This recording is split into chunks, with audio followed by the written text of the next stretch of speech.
Thank God for BRGIE that is working in Washington, D.C. and discussing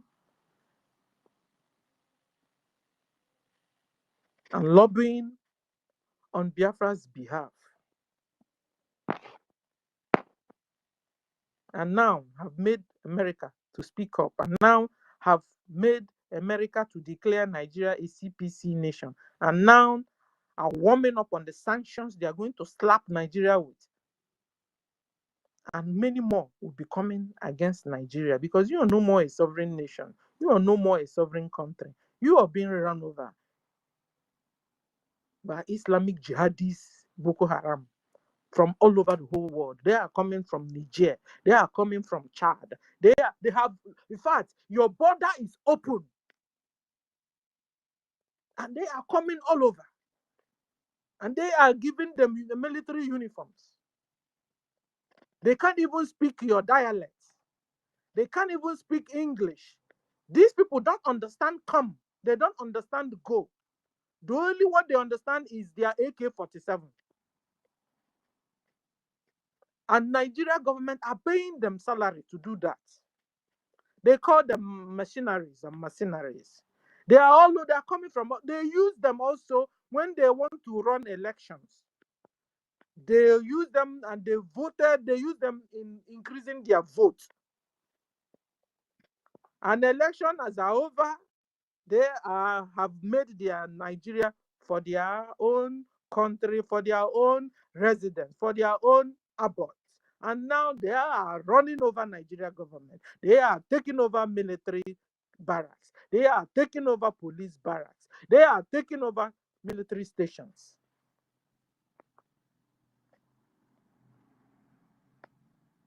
Nigeria government are dashing them Nigerian military uniforms.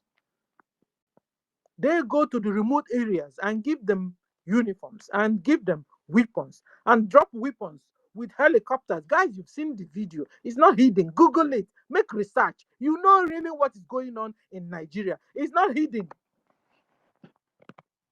It's not hidden. So Christian genocide is happening in Nigeria. Don't be deceived about it. Don't be biased about it. Once in a while, you can hear little killing of Hausa here, Hausa there, Yoruba there, Yoruba there. Because you see, if you are not a Fulani Mujahid Arab, you are not really welcomed in Islam. And this is why when you go to your Mecca, guys, you've seen the video go viral. You see the video go viral. Where they were maltreating converts. Because those people are not Arabs. So if you're a Hausa and you have got yourself converted to Islam, you're still a slave, direct or indirectly. You know it.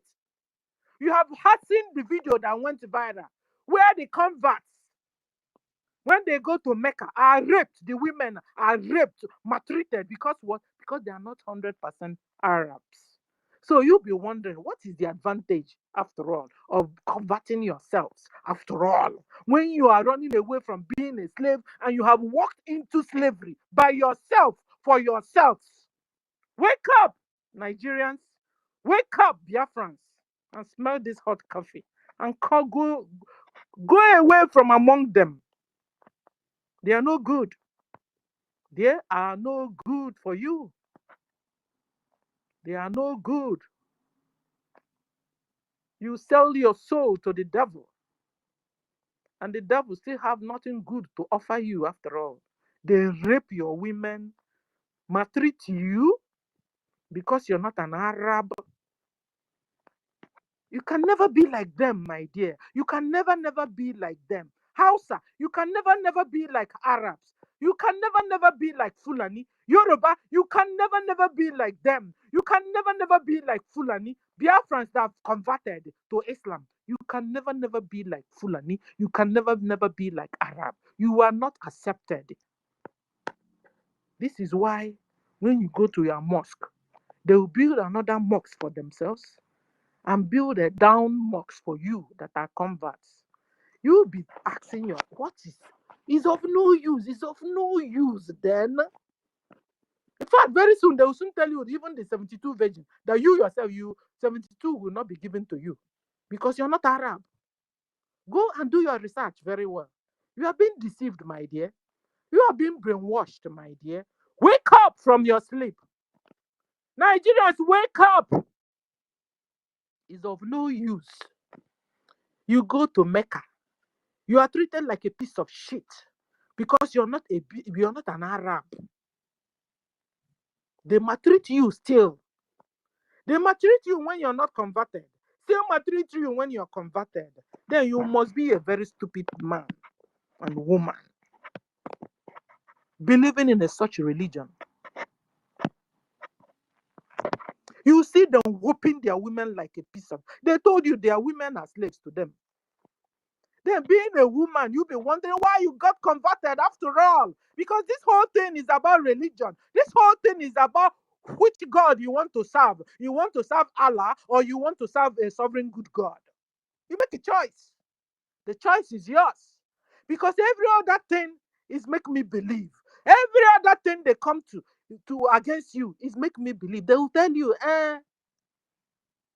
is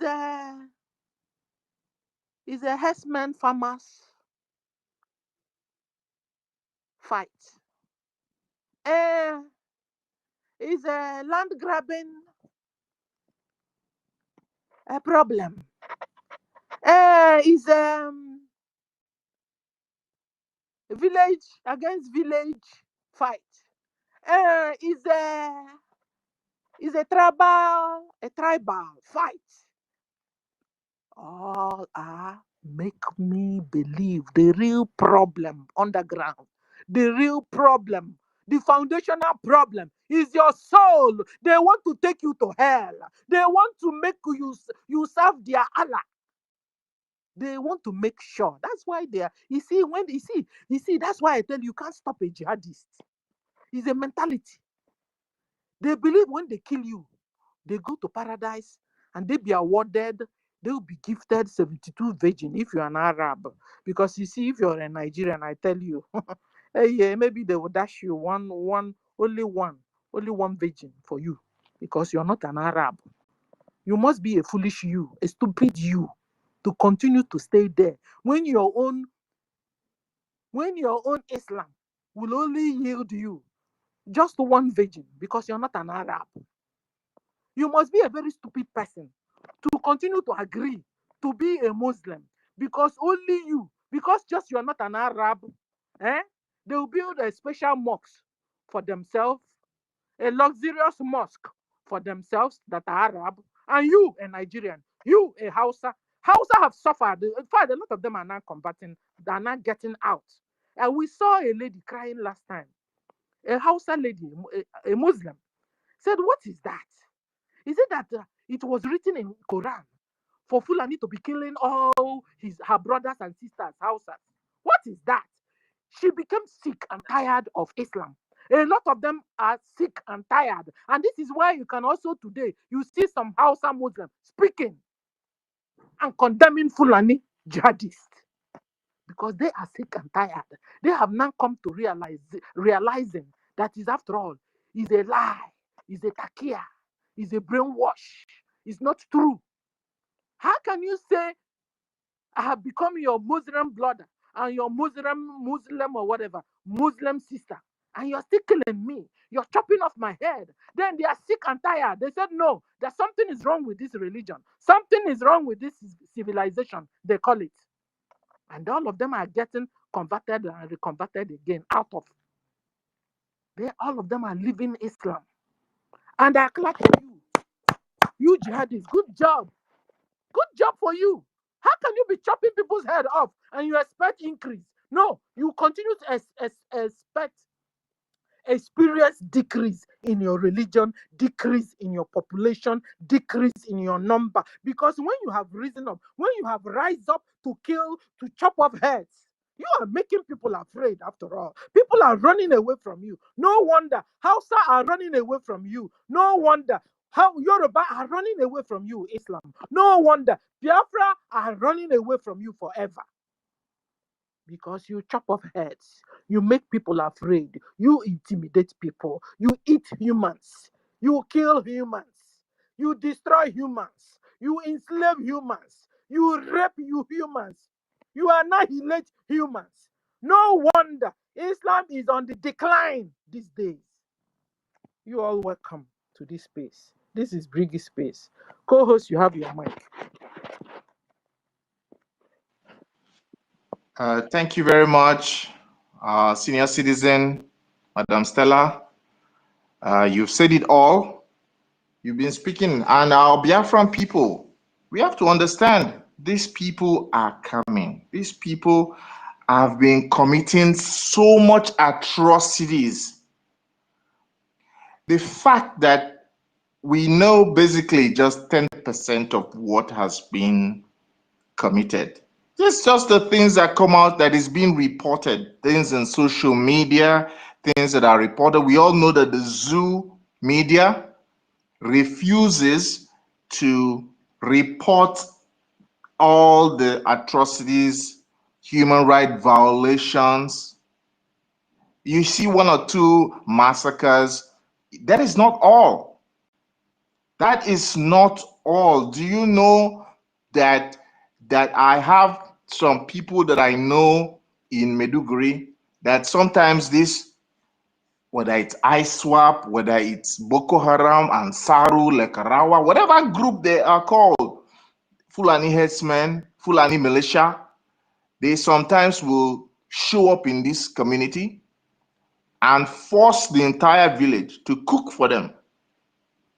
They will enter your house, sleep with your daughter, your wife, any female that they want, and then they will jump into their bikes and or their vehicles, collect money, taxes, and drive off.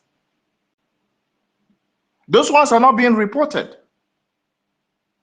So this is the system that we all want to continue to stay on. That one or two times we see that they've committed some massacres, people that don't want to pay taxes, and it's not all. So Biafrans, be careful.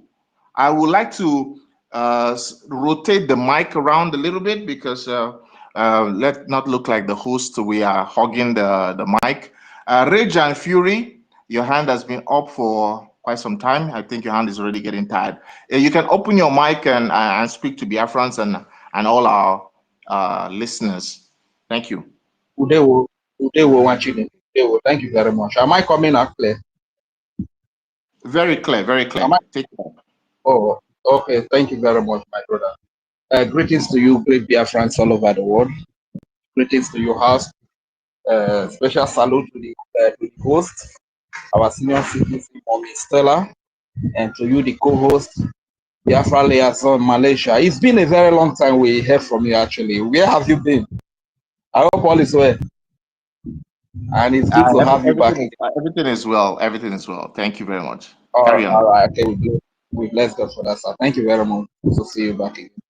And to all the great comrades that are here present, especially our women, Mommy Eunice, I can cite you here, and to every mother that's here present, and every Biafra sons and daughters that are gathered here to brainstorm and deliberate on our freedom. I really want to say a very special thank you to you all. Special thanks to all our leaders from being ordinable to fulfill a perfume of blessed memory. May their memories be a blessing to us in our march to a free Biafra this day. And greetings to our daddy, Raf Wazirike, for the role that he played before our very own people betrayed him and he gave up. Thank you so much, Raf Wazirike. History will also be kind to you because you reignited the fire of freedom, and today I didn't even know anything about the Biafra stuff during your time and during Mazuna the kind of time I don't know anything about this Biafra freedom. But thank God you reawaken our consciousness, and today we can speak about our freedom again. Greetings to our leader Onyedu Kano, who was kidnapped from Kenya by a terrorist government, a terrorist state of APC and PDP. and extraordinarily rendition to Nigeria. He's been locked up for over 5 years in DSS dungeon, and many courts in Nigeria have ruled in his favor. Even the, I could remember the appeal court said he should be discharged and compensated. The United Nations Arms for Arbitrary Detention also gave their verdict that within 6 months, he should be released and be returned to Kenya as well, and that Nigeria disobeyed all this international law. After they committed international crime against Onyedumazi Madikano by kidnapping, committing international kidnap and extraordinary rendition, they are still subjecting him to trial, in spite of the fact that there is nothing to hold against him. You understand? So that is the injustice that the Biafra man faces under Nigeria. This is the injustice that the Igbo man, Soko man, the Calabar man, the Boko man, the Shekiri man, the Ijo man, the Igodomi man, the Igala man, the Ibibio, Ikwere, the Anyoma, the Ika, name them, those territories where our mothers type of this rapper. These are the injustices that we face under Nigeria. The law is always changed when it gets to us. You understand? This is why we vehemently need our freedom. This is why you see us speak every day and night just to be free from this oppressive and injustice that we find ourselves in Nigeria. So I really want to say a very big thank you to our Onyedumazi Madikano for all his sacrifices. Has lost so much, has lost his parents for this cause. When they came to kill him, after he was granted bail in 2015, the Nigerian army came to his house to kill him. And by the grace of God, he escaped for his life. On the process, 28 men on record were killed right on the spot. Even his dog, Jack, was also killed. You understand? So this is what, and this is the extinction and the genocide that the Biafran Christians are facing under Nigeria. So when our brother, our father, our uncle, Gutan said the ex Nigeria must be dissolved and promising nations must emerge, and Biafra is on the leading front. Don't take that for a joke. We mean it, and we are really determined to restore Biafra. Greetings to you, Ohamadike one of Biafra, Onyedumazi Nnamdi-Kanu. We love you so much. And to the Prime Minister, His Excellency Simon Ekpa, who took it up when our leader was kidnapped, and he brought everybody back again to the point that all the Biafrans were able to establish a government, which happens to the Biafra Republic government in exile, which was duly registered in a Justice Department in the United States of America as the only legal entity that has the right to speak for the freedom of Biafra. It is one government, not two governments. It is the only government that has the legal right, the power to speak for the freedom of Biafra until Biafra is totally restored and liberated. The BRGIE, I greet you, our Master Simon Ekpa, Prime Minister, for even leading from the front. Nigeria also conspired with the European Union, with a few of our people that do not want to be free, that have been used to slavery, who wrote petition against him, and he was unjustly imprisoned in Finland. And today, he is leading from the European prison.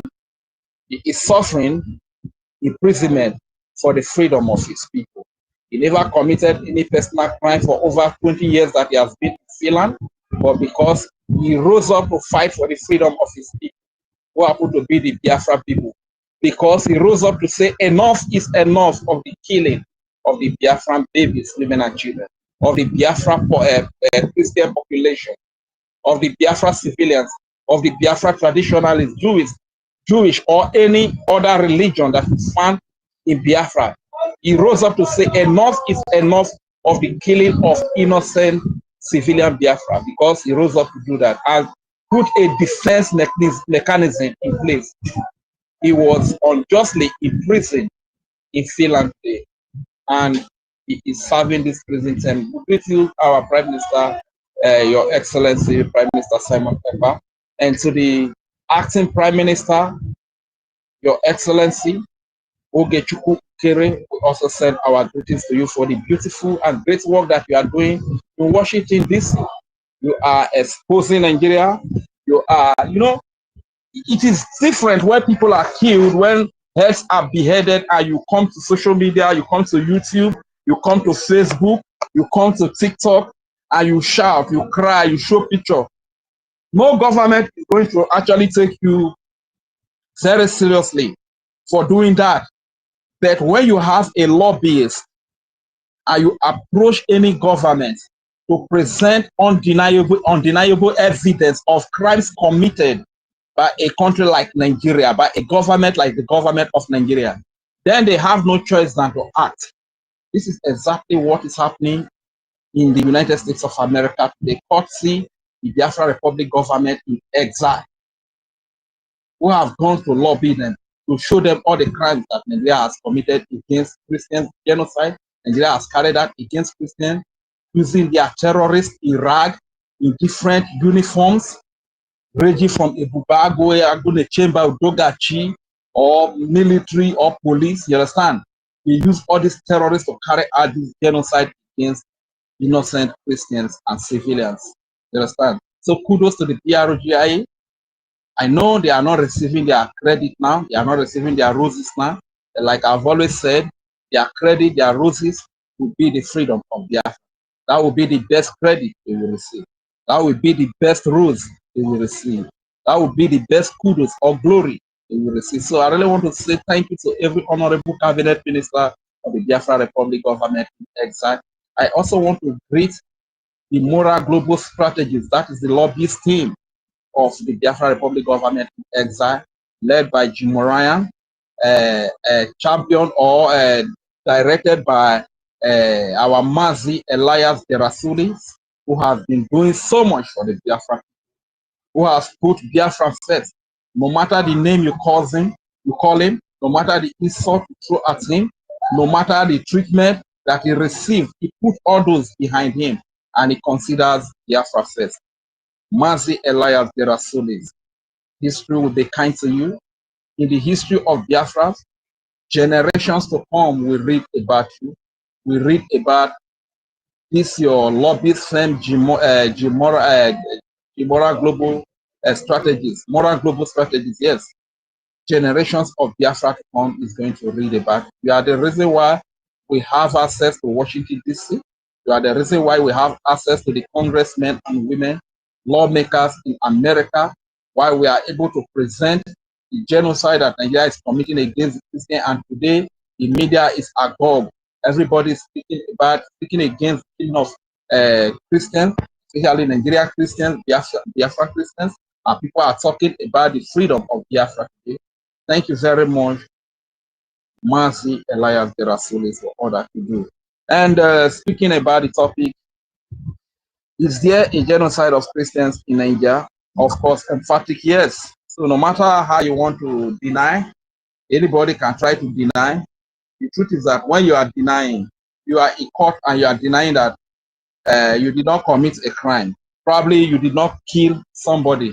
But right there in the court, you carry human head in your hand, which serves as an evidence. So what more are you going to deny? You know, like the BRGIE went to Washington, D.C. and they made proposal to the US government that Nigeria should be sanctioned, Nigeria should be placed on CPC. They also said Finland should also be sanctioned as well. The reason why it's going to take a little while for the one of Finland to materialize is that apart from the crime of having our Prime Minister Simon Ekpa in their prison unjustly, that's the most visible crime that Finland is committing right now. But apart from that, Finland is not really committing any sin and known crime to anybody right now. You understand? But in the case of Nigeria, everything that the BRGIE government presented on a daily basis. Even as we are speaking right now, it is happening. The killing is still happening. You understand? So that is why Nigeria is easily to be heard or can be quickly heard faster than Finland. So my people, there is Christian genocide that is happening in Finland. And like the analogy or analysis that the Honorable Minister of Information, kudos to him, we love it so much, Honorable Manzi Sonia Parawa, an analysis he was giving yesterday, or analogy he was making yesterday, that okay, there is a terrorist that is killing. There are emphatic and verifiable evidence from Adam that this terrorist is killing a lot of Christians on a daily basis. And the evidences are everywhere. Undeniable evidences, verifiable evidences. But there is an Adamu who also claims that terrorists are killing his brothers who happen to be the Muslims. That terrorists are killing his brothers. Now, Adamu is also claiming that the Muslims are being killed. Now there is an angel of God. There is an angel of God that God has sent to kill all of these terrorists. When this angel of God, who happens to be the United States of America, led by His Excellency President J. Donald Trump, when he is able to kill all of these terrorists, the terrorists will no longer be killing the people of Adam, who happen to be the Christians, and the people of Adamu, who happen to be the Muslims. But now, Adamu is angry that why should God send an angel in Donald Trump to come and kill the terrorists? Now I will tell you, make the judgment by yourself. Who is the terrorist? The one that is afraid that God has sent an angel to come and kill the terrorists. And the coming of the angel is making him afraid, and he is complaining that the angel should not come. Everything will tell you that this one is the terrorist himself in disguise. So let the world be a judge. So there is serious Christian genocide that is going on in Nigeria and in Biafra. And the reason why there is this genocide is because there is an agenda. There is an agenda. And the people that are implementing this agenda belong to Adamu. They are the people of Adamu. So whenever they have killed a lot of Christians, probably they can just kill 1 or 2 Muslims. They also claim that Muslims are being killed. Let us be wise. When we say let us rise up for our freedom, let us sit at home. We are sitting at home for freedom. A life whereby you must be given 500 naira in every election. You must be given Indomie. Now they have upgraded it for 500 naira. It has been upgraded from 500 naira to 2,000 naira to 5,000 naira. 2,000 naira is not enough to even have a plate of food. If you go to the canteen and you want to eat to your satisfaction, you should spend close to like 3,000 plus or 5,000 naira, you understand, before you can eat very well. So that is where they have upgraded it. A life that you must be given 2,000 naira in every election for you to be able to survive. That is the life of slavery. This is why we say, let us sit at home on these days. On the 6th, 7th, and 8th of November, which is this month. Today is on the 7th. Yeah, today is on the 7th, and tomorrow is going to be on the 8th. That there is no election in Anambra, because we must understand that Biafra, we have declared our freedom. You that have declared your freedom, how would you allow a foreign entity to come and conduct election in your state again? That is very laughable. That is very funny. You understand? This is why we say, we agree that let us sit at home for a better life. Let us sit at home for a life whereby we can do our legit work, and every money we realize from that work is able to pay our bills. It's able to put food on our table. This is what we are sitting at home. We are also sitting at home for our leader that was kidnapped, and injustice has been carried out against him for so many years now. For our leader, Prime Minister Simon Ekpa, that is in prison for fighting for our freedom. So why are we sitting at home? We are sitting at home for a better life. We are sitting at home for good roads. We are sitting at home for job opportunity. We are sitting at home for hospitals, healthcare system that works for all, that are affordable and accessible to all. This is what we are sitting at home. We are sitting at home for 24/7 electricity with affordable tariff. This is what we are sitting at home for. We are sitting at home for infrastructure. We are sitting at home for a better life. For a better life in our territory, in that territory, that old eastern region, where women tie to peace wrapper. We are sitting at home so that when our children come from school, they don't need to go to Lagos. They don't need to go to Abuja. They don't need to go abroad, to Europe, to the West, to look for better life. We are sitting at home so that better life can be found in our Biafran territory. We are sitting at home so that greener pasture can be found in Biafran territory. You know the pain it takes our people to cross the desert because they want to go to Europe, they want to go and seek for better life, they want to go and seek for greener pasture. In spite of all the resources that God has blessed us with, this is why we are sitting at home. We are sitting at home for freedom. Don't be a witch that lives a life of fantasy. You know, in their imagination, witches think that they are very rich. Probably that is in their imagination, but in real life, they are so poor. A witch will be cruising Jeep, will be cruising Mercedes-Benz in their imaginary world. But when they come to the real life, what they are cruising is a log of plantain. That is a log of plantain. That is what they are driving. Don't be that. The life that we live under Nigeria today is a life of slavery. And we must sit at home to get out of this life of slavery. And you know, when you see some people saying to Donald Trump that Donald Trump is coming to take our resources, the question you want to ask them is that ever since America has not come, American soldiers have not come to Biafra land, has not come to Nigeria, who has been taking away the resources? Has the common man been benefiting from the resources? If we have been benefiting from the resources, why should we need to cross the desert, go through the desert because we want to go to Europe? Why do we have to cross the Red Sea, where a lot of our people die, just because we want to go and find good living, better living, greener pasture, better life? If we have been benefiting from these resources, but I must tell you, Biafrans, that these resources have been hijacked by these foreigners that are managing this foreign entity called Nigeria. Because when you are under that entity, that entity functions on Islamism, it functions on jihadism, it functions on terrorism. And it is a foreign entity. This is why you see that whenever they want to select the next stranger or the next hireling to manage that entity, they have to go to the owner of this entity called Nigeria. And the owner is where? It's at Downing Street. Downing Street is located in Britain. You understand? We need to sit at home. We need to stand up and support our freedom to get out of this slavery. I know I've spoken for a very long time, but I will yield by saying this. America, your coming is a very welcoming one.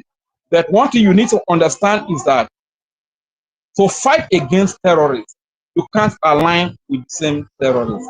It would be a very big mistake or a repetition of what happened in Afghanistan for you to come to Nigeria or come to Biafra and you align with Nigeria security agents in the name of fighting against terrorists. By so doing, you will equip them, give them weapons, give them training. But the moment you leave, what happened in Afghanistan will repeat itself. Everything you have given to the Nigerian security agent will be handed over to the terrorists, like it happened where the Afghan army handed over every military hardware that you gave to them to the Taliban. We don't want that repetition.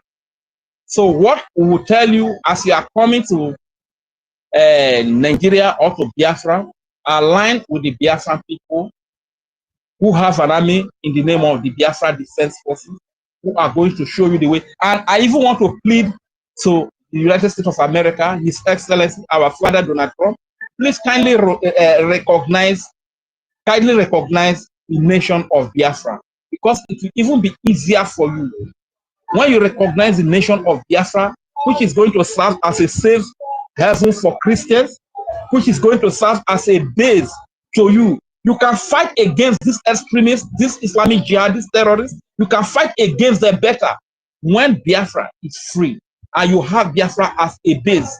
Just like Israel is like a base to you. You can fight against any extremist or any terrorist group from Israel because Israel is nearer to the terrorists than America.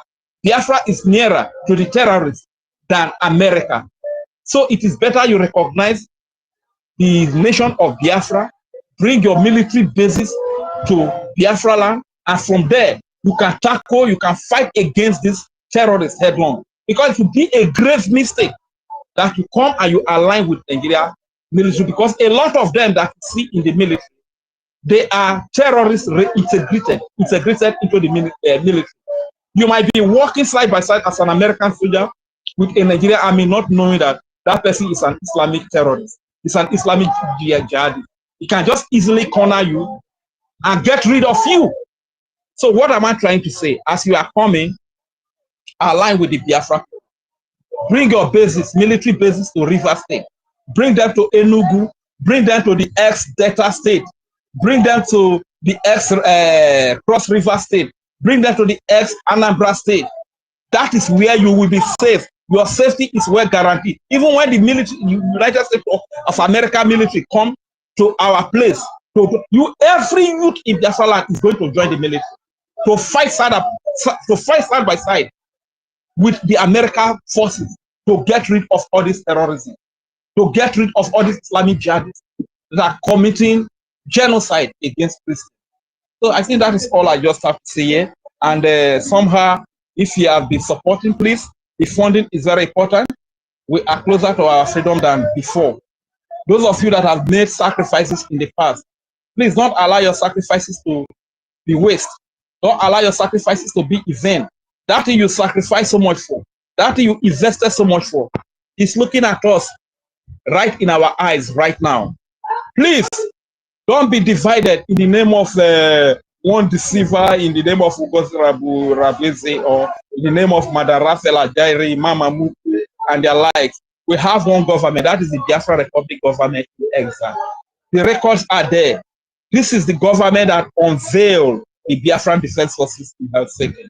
This is the same Biafra that conducted the Biafra referendum, where we gave over 50 million votes that we don't want Nigeria again. We want a nation of our own. It is the same government. It is the same government where Mazi Simon Ekpa is the prime minister. It is the same government. It has not changed. Please align with the Biafra Republic government if truly you want the freedom of your people. If truly you want our freedom. This is the government that is making this happen. Look at the diplomatic engagement. Go to our website, BiafraRepublicGovernment.org. Everything is there, all the diplomatic moves with White House. We have had our diplomatic briefing, Congress briefing in the United States of America, in Capitol Hill. This is the government that is taking us to Biafra. Do not be deceived. Put your fund there. Put your donations there. Don't draw back, please, our people. We are suffering so much. Especially Isoko Kumurobo. Isoka, Wisoko Wapama, Mario Jaifa, or Jarmare, vote in Nigeria, or Gagano, Kadika director in Nigeria, Nigeria, Akube, Nigeria, Winyo Mafio. Biogarabon, Mawin, yes, vote Isoko Nanya, Boja, Biribo, Abo Bele, Yaboman, vote Isokona. Marco Bokwinie for man no ino big boze ni no bo edo igodo migodo ika nyoma obe kalaba obi kweri gala igede idomi bibio shakiri jo mabobi mako makugbe mabobi na maini evo yini mana bobi bini brehize ya winzo e ya mana bobi brehize ya winzo e mete mabobi brehize ya winzo e deke ene na wigbo wona mati jiwe deke ene Male, edeki mawa edozie male do edewo male duje edeki nni ovona na wigbo wona eri majiji wo mabobi na maini evo ere gre enye galu ma ere gre kerase agalu makerase roto ekeno ekekugbe gale no gene rokuma o aron lele ni gale ma ogbe flerin mako makugbe abono we be na be election arakuwe 500 naira nyibela bo araku 2000 naira nyibela bo aja kuwe no mona de dagbinyo emeterin bobi awun yero mamuzazo emezarin awun yero mamuzazo mona ni school bozi na ni lo lu mona gbipo beko asam ni lolu agbipo babuja asam ni lolu agbipo be wibo asam ni loli abo ina nyibela abo emonu we ye agbese jokuku we ari won abo ni bobi fi kane ufo le mori won abo ni kubo ese gbinirin ari ji wo mama won mama yere kubo ese gbinirin but o ma no rere emori won to ni school bosino are nya wo kada ko higher purchase ni police afebe ja do okada na moma the police ri la nere alwere they make a man abobi this school bozino politician pokwe sana kanya yen ri le vivio lalwa wa ni sokona ya won abobi ene yare yen delele ma boba na ni ri yahuna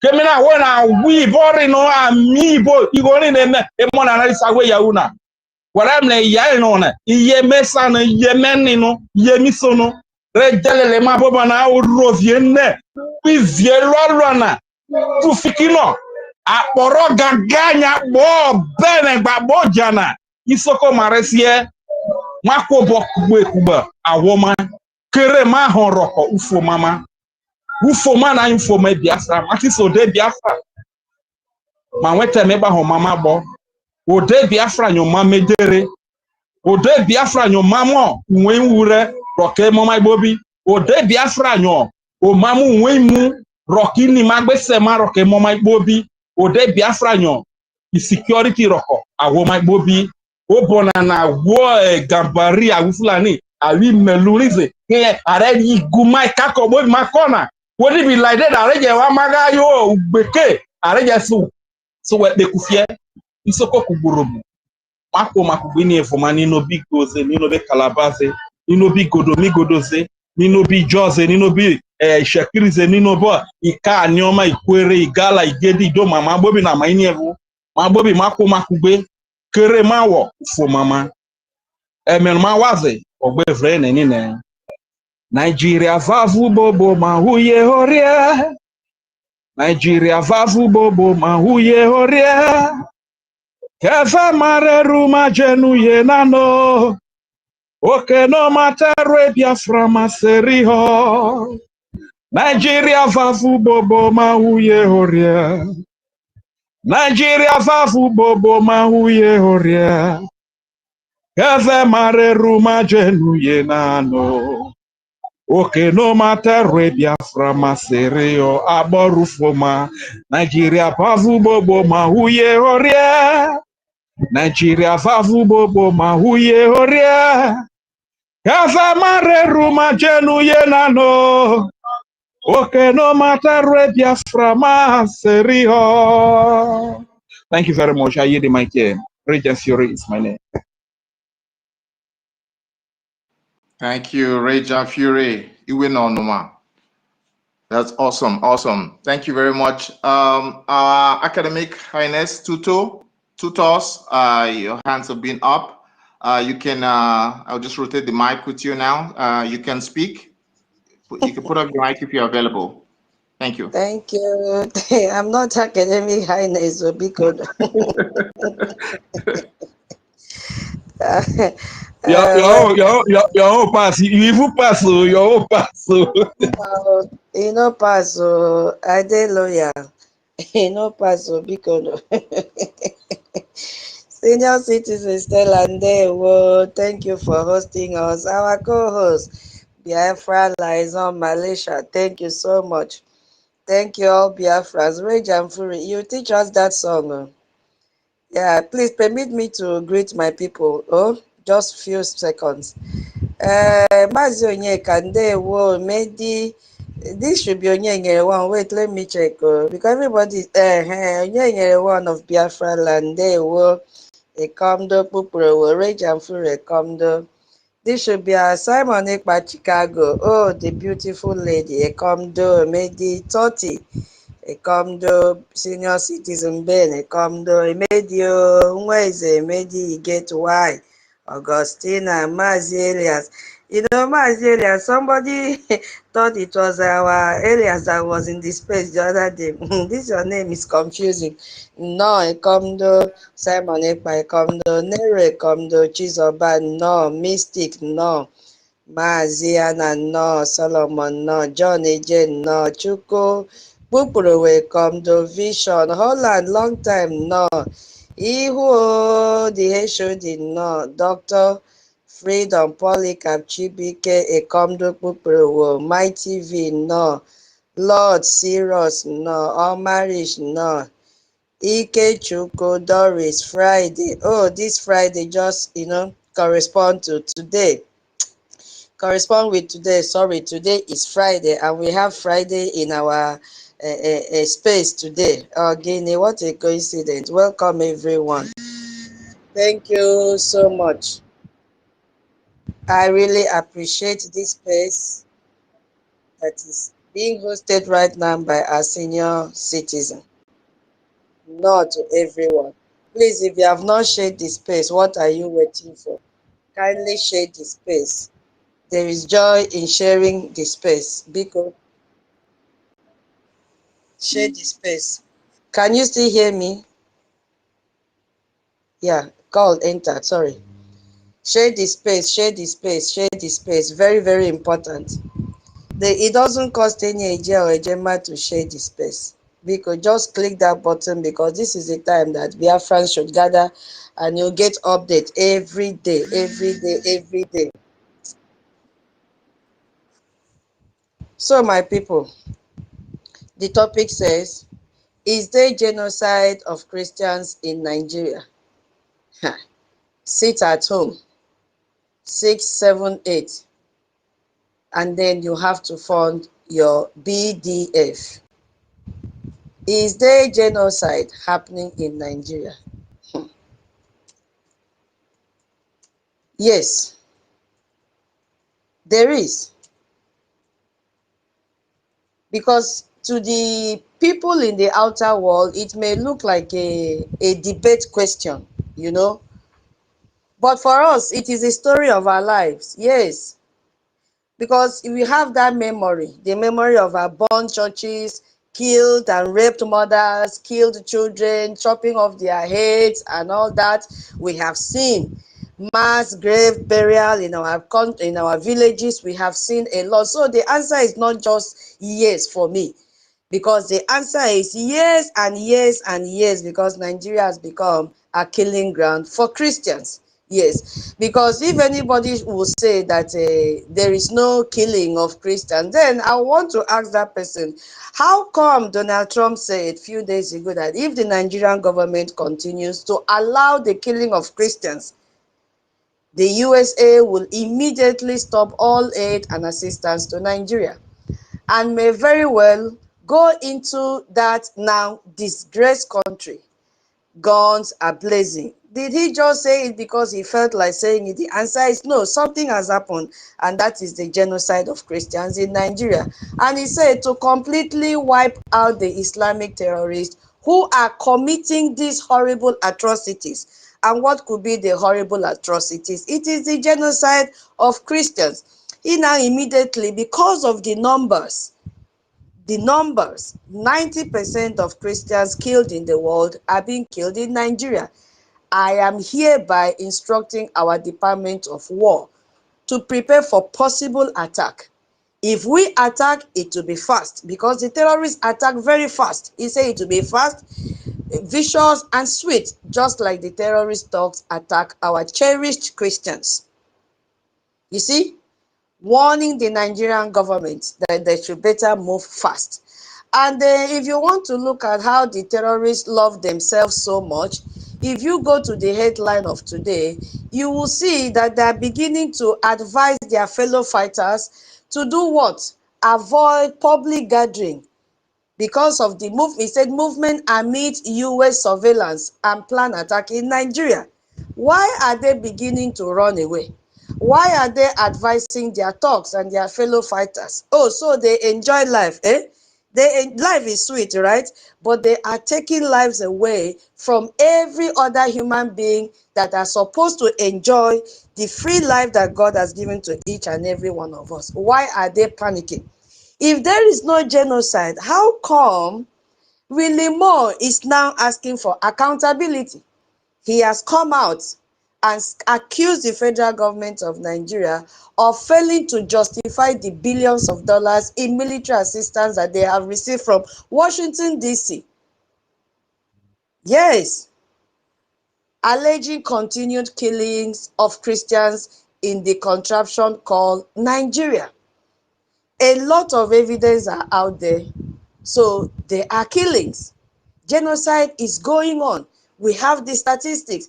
Even though they are jumping out, disclaiming it, denying it, we have statistics. More than 100,000 Christians have been killed since 2009. And this year alone, just this year alone, the report has it that now it has passed 7,000. It has passed 10,000. We are no more working with the numbers of 7,000 because it has exceeded that number by now. Right now, as we speak, they are still killing. Evidence are out there. In fact, it became worse when Nigeria was designated as a CPC. We have seen targeted churches that have been killed during Sunday service. They target them, they kill them. Because these people are so desperate to destroy our faith. They are so desperate to destroy our communities. We have seen Christians, farmers in the Middle Belt, who have been driven out of their ancestral land. What do we call this if it is not they are being out there, driven out because of genocide? They have grabbed their land. We have seen terrorists like Boko-H and the Islamic State, ISWAP. They have stated their goal is nothing more than to establish Islamic Caliphate and eliminate every infidel. It is not hidden. So there is genocide going on in Nigeria. We have seen the complicity of Nigerian terrorist government in it. Because where is the Nigerian army when all this attack happened? Yes, they are always, hiding. They will absent themselves from it. That makes them to be complicit. Where is the justice? The perpetrators are rarely caught. They've not even arrested any one of them. We see a few days ago, we have arrested this one. They brought out, it is them that also say that they resurfaced a news of 10 years ago, 11 months ago. They bring it to the social media to deceive themselves, not the US, because those ones have enough surveillance and intelligence. They've gathered intelligence, everything they need.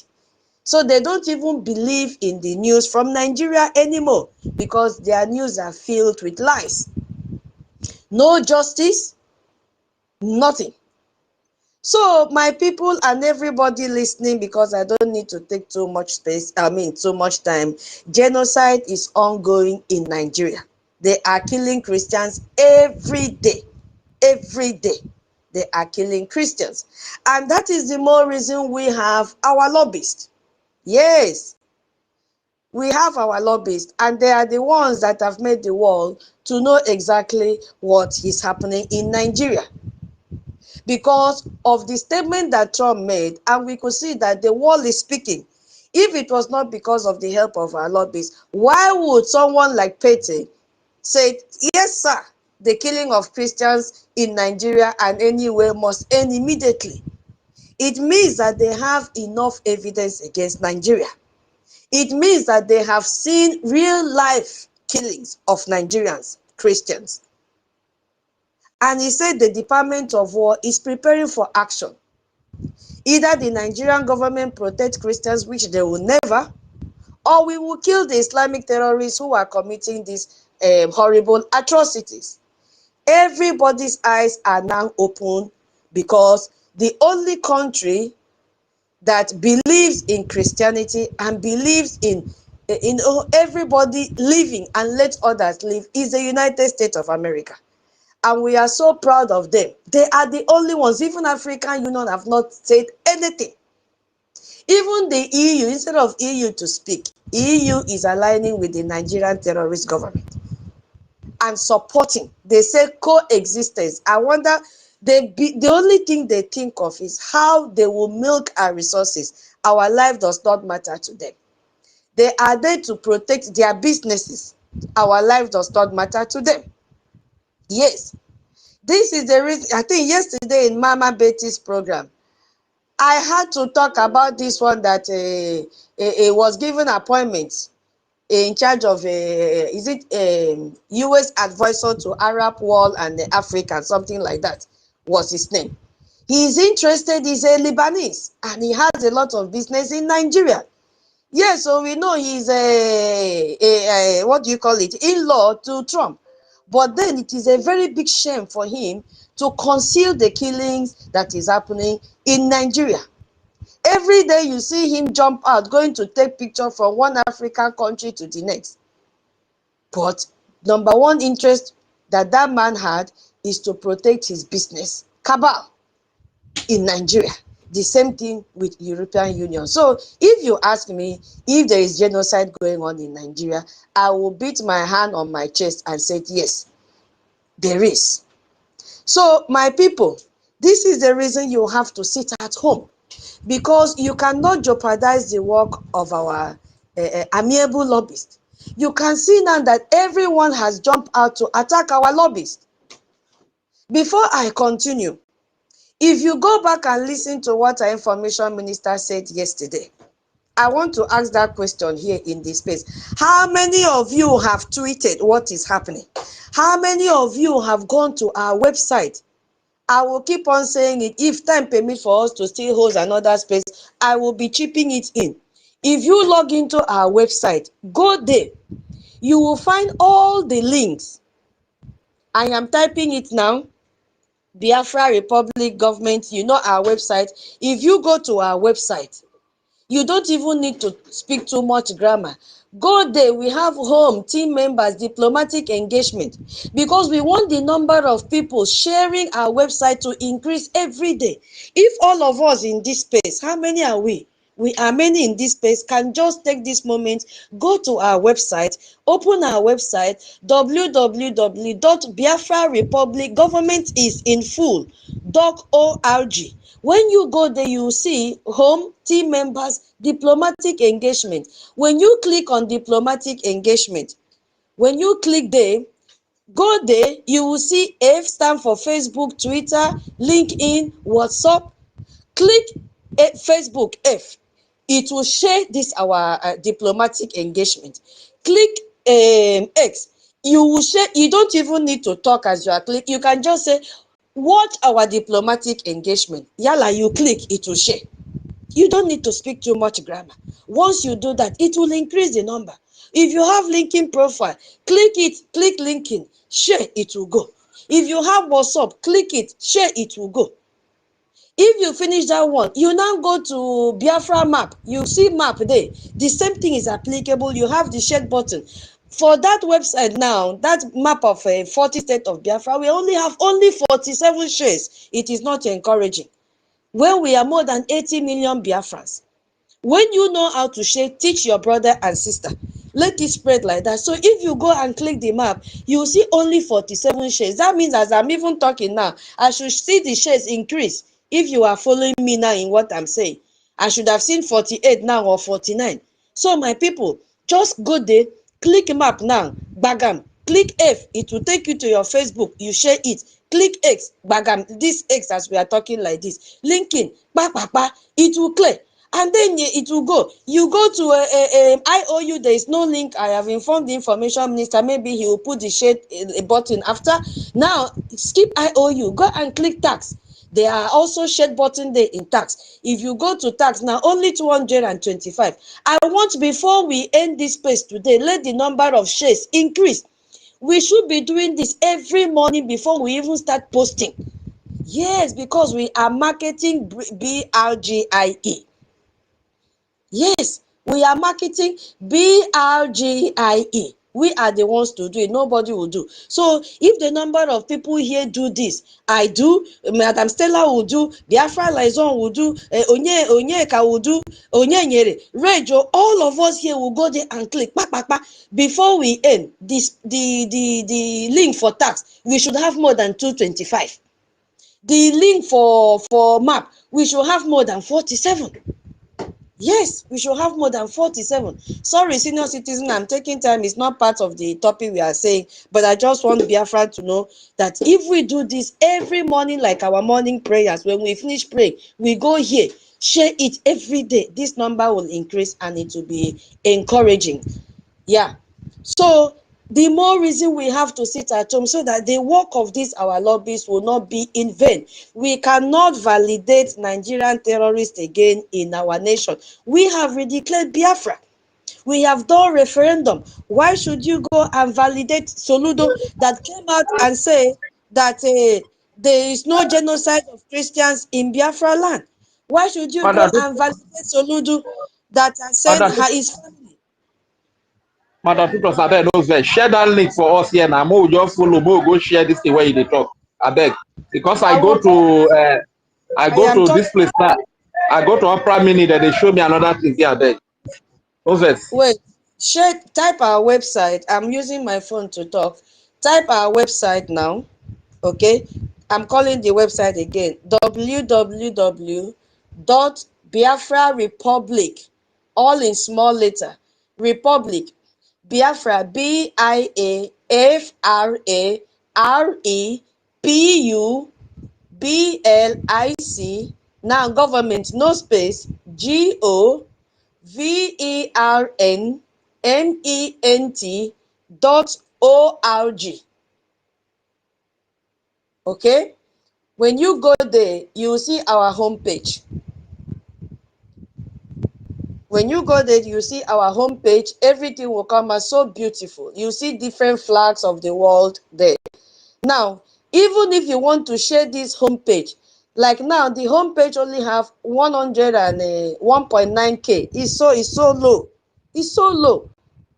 1.9K is so low. So you can also share our homepage. There is F there for Facebook. If you have Facebook account, you can share and say, visit our website for more information. You don't need too much grammar. And then you share. You can also share it in this X. Visit our website for more information. Bagami to go. Now, when you finish there, you see no need for team members, except you want, let me see if there is link for team members. There is no link yet for team members to share team members, because our team members they are not important. This is not the time to share who we are now. So that maybe that is why our information minister did not share, because they are very busy. They are not after showcasing of who they are. Everybody is busy now, so there is no share button there. I love them so much. Their professionalism is top notch. I love them. If you go there, you see their beautiful, organized faces. People that are filled with seriousness. We love them so much. Then you see now diplomatic engagement. You click there. There is share button there. The same thing, you click share in your Facebook. You can say, see our diplomatic engagement, see our ongoing any English you like, type it, bagam, you share. Then you go there to our map, because everybody now wants to know who we are, how organized. You can now type and say, oh, we already have structures. Visit our 40 states of Biafra Confederation, bagam. You see? And then the tax thing. I don't know, Reg and Fury, if you got it now. Or our co-hosts can also go here and share it in the jumbotron for everybody to see. I no get time. I don't search tired. They not they are even bringing some whether BG something. I waited they bring. I couldn't get it. Biafra lies on check a X profile of check media team X profile. It has been shared now. Okay, thank you. All right, let me check it. Even in my profile, I tweeted it as well, because I'm using my Biafra lies on, or Madam Stella. You can share it, because I'm using my phone to speak now. Okay. So, my people, you have to sit at home. You cannot validate Soludo that has brought a terrorist to kill us. You must sit at home. It is a must. It is an order. If you don't sit at home, your name will be sorry. Because when you come out, they will kill you and then use your name to create news headline and then get views and get money. So, is that what you want? Sit at home. Nigeria is too hot now. They are looking for who to slaughter. Sit at home. Respect that little command. Sit at home. Do not come out. You hear when our information minister said evangelizers will be out. Allow the evangelizers to work. They will not spare you because we need to protect our borders. You heard when our evangelizers have given support to American army. He said, come, we are ready to share intelligence with you. Do not be a stumbling block for them. Sit at home. It is not only that day that you want to go out and buy okporoko, but you would have bought everything since day before yesterday. Sit at home. Sit at home. This lockdown is not a protest. It is a sovereign act. All of us must obey. It is the Biafran people declaring to the world that we no longer participate in the political process of a state that is complicit in our genocide. That is why you have to sit at home. You see? So our instructions are very, very clear. That from 6 to 8, Biafra land will be closed. No movement. Stay in your homes. All businesses, all markets and transportation must shut down completely. Do not vote. Do not go near any polling unit.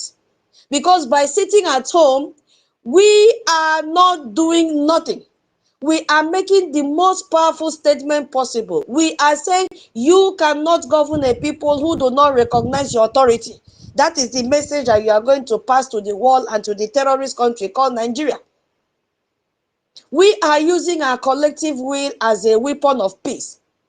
This lockdown is our answer to the genocide. We will succeed with our bodies and our spirit. We don't belong to Nigeria. You have to fund. That is the last part of this topic today. You have to fund our BDF. They are there to protect our land. Yes, we have been preaching every day. Tomorrow is our fundraising. Glory to God that our payment website is active. You don't need to wait till Saturday anymore. Go there and click. You don't have to announce your name. Somebody like me, it's not every time that I make announcement. At times, because of time difference, I may slip off, but I need to do my duty. Because I am obliged to do it. I need freedom more than any other thing. So if you don't want your name to be announced, go there, click the link. Pay it, keep your receipt. Oh. Time is coming that we will start our IDO. We need that receipt. If you are in Nigeria and you want to support Biafra, even though you are not a Biafra, you are highly welcome. Contact Minister Betty. She will guide you. Contact our information minister. He will guide you. Contact our COS. He will guide you. Contact your admin. Everybody. You can contact anyone. Come to this space. Put in the comment section you want to support. Because I just want to let you know. By the time Biafra leave Nigeria, Biafra will be the only safest land in the whole of Africa. Yes. So if you don't know it now. If you are coming to seek for any assistance from Biafra, we need your receipt to show that you supported us. Yes, so because we will not tax ourselves, do everything that we are supposed to do to secure our land, and then you come in to enjoy free of charge. Mbano. This is the time we need you most. Nigeria will kill you. So come and support Biafra. Biafra is a land of love and peace. Yes. There is no love in Nigeria. There is no peace in Nigeria. Come and identify yourself right now with the Biafran people. Now, let me tell you why Biafra is an organized country. We have our structures ready. We have our government in Biafra land and in exile. We are not starting anything from the scratch. No. That shows you how organized Biafra is. All we need is your Eje and Ejemma. And we keep on rolling. You have seen the extent that we have reached. All we need now is Eje and Ejemma. So this is why Biafra Defense Forces funding is so critical. Yes. It is the financial backbone of our survival. So we need to fund it. We need to fund BDF to protect our mothers, our sisters, our unborn generation, even our children right now. We need to fund so that they can do it. We need to take care of our displaced brothers and sisters. Our APM said it day before yesterday. After having interview with Gunter is his name, the man from Austria. He said that we need to take care of our displaced mothers and sisters. They cannot be in ID camp forever. We need to take care of the orphans. They have killed their parents. We need to take care of the widows. They have killed their husbands. We also need to take care of the widowers as well. They need help. We need to also keep the pressure on the US Congress and and the UN by extension, if their brain will come back. Now, come to think of it, have you ever heard any comment from the UN? Have we seen clearly now that the UN is a complicit in the killing going on in Nigeria? UN have not said a word. They have not. But can our lobbyists pressurize them? The answer is yes. They will try their best, but we are not depending on the UN to say anything. They have never spoken and they will not. African Union have not said a word and they will not. Because all of them, remember the program we had a few days ago about the financial networking for terrorism. Africa is the center and Nigeria is the hub of it all. They are working together. You have heard when the European Union said they want coexistence. That means they still want us to be killed. Why? Because they have an agenda. They will stop at nothing. So now that the US has come to our aid, what are we supposed to do? We have a role to play to make sure that we keep the pressure on the US. And that is why we have to keep on funding our lobbies. Now you can hear that people that refuse to mention BRGIE and people that fail to recognize the work of our lobbies are speaking now. They are coming out to attack our lobbies, that they are the ones. They are the ones behind this pressure from the United States of America. I have also made them to recognize and also reshade, yes, so the website of our lobbyists, Moran Global Strategies. Let them go there and read more about Moran Global Strategies since they are attacking them now. They are attacking our alias, but they came very, very late. Because initially they pretended as if the heat was not there. Now the heat has touched everyone. They are jumping out to attack our lobbyists. That shows that they are doing something. That shows that our lobbyists have pressed their neck. They cannot breathe anymore. You see, it is not NGOZI or Abweze. It is not a man Mada Abu CRC. No, it is BRGIE. And it is our lobbyists. If they were not doing anything, would they be crying today? The answer is no. Who is making them to work? We. So they must not stop. We must not owe them. So funding the BDF is not funding violence. We are funding life. We are funding protection. We are funding the future. Every Eje and Ejema you contribute is a brick in the wall that will shield our people. It is an investment that will one day stand between our families and the terrorists. You need to invest in our IOU. Your money is not wasted. Those of us that have been sitting on the fence, you can now see that the tempo has changed. We need the IOU. When you give us 1,000 Ejema, you are going to get 2,000 Ejema. We give you 100%. If you give us 10,000 Ejema, you are going to get 20,000 Ejema. As the committee said before, even if you don't want the physical cash, you can convert it and get a property. Yes, that was the lectures we received. If you give us 50,000 Ejema, you are going to get 100,000 Ejema. You can convert and say, okay, I need 1-bedroom flat, I need 2-bedroom flat, I need a street in my name. Yes, that is the importance and the significance of IOU. You are not throwing it away. Do not compile and stack your money in Nigeria account. Did you hear what will happen from next year, January? They will begin to tax the money in your account. They'll begin to steal from you. That is how wretched and desperate Nigerian government is. From January next year, they'll begin to steal from your money that you have stacked in the account. Why not now bring that money and give to BRGIE? Why not bring that money and give to secure your future instead of Nigerian government stealing your money? If you keep your money there, people are crying every day. They'll be hearing debit, 100 naira for what? ATM, even when you've not used your ATM for that day. They are debiting your money. So bring it and invest in our IOU. Bikono. So, my people, I will yield my mic here. Thank you for this opportunity you've given to me to speak to Biafrans, our host. Thank you, our co-host, Biafra Liaison. Thank you, all Biafrans that, listen to my little sermon.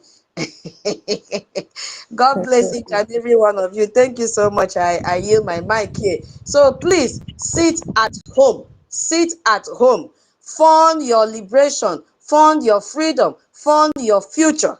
Ndewo ekomdo. I thank you so much. Ndewo Ekondo. Thank you. Thank you. And remember, you're coming in by 3 because me, I have to rest. Senior citizen have to rest. Okay, so love you, love you, love you, love you. And you make a whole lot of sense. You know, we have to really fund our liberation.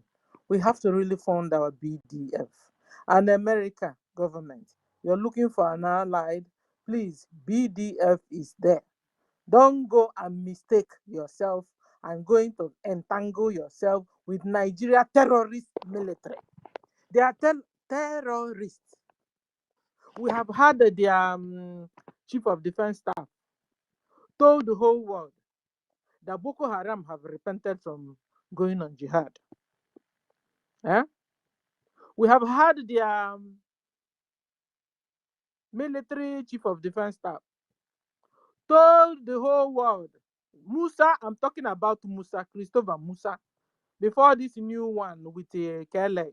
The new terrorists have entered and they are now pretending and are now telling you, we are bombarding ourselves. We are bombarding ourselves. Stop your takia. These new CDS have entered and they have started lying just like Musa. How can you tell us you are bombarding yourself? How? You want to kill yourself? Because American government, please avoid Nigerian military. They are Boko Haram themselves you're looking for. They are the very Boko Haram because indigenous or normal or well-meaning Nigerian military are no more there. They've finished killing them. And the ones that are alive left. So every other Nigerian soldier you see there is a terrorist. They don't pay them salaries. In fact, they are mercenaries or mercenaries or whatever you call them. They import. They are paid in dollars, much higher than is it 15,000 naira or 20,000 naira? They pay their soldiers.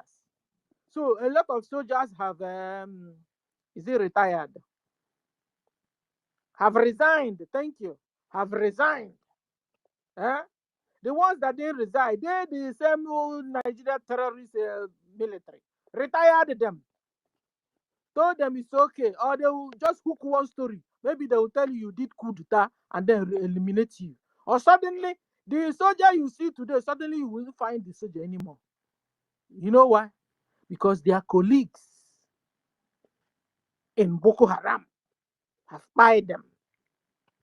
So, America, please, don't just go. If you try do this and go and entangle yourself with Nigeria Boko Haram terrorist military, you have done the mistake. You have done the worst of it.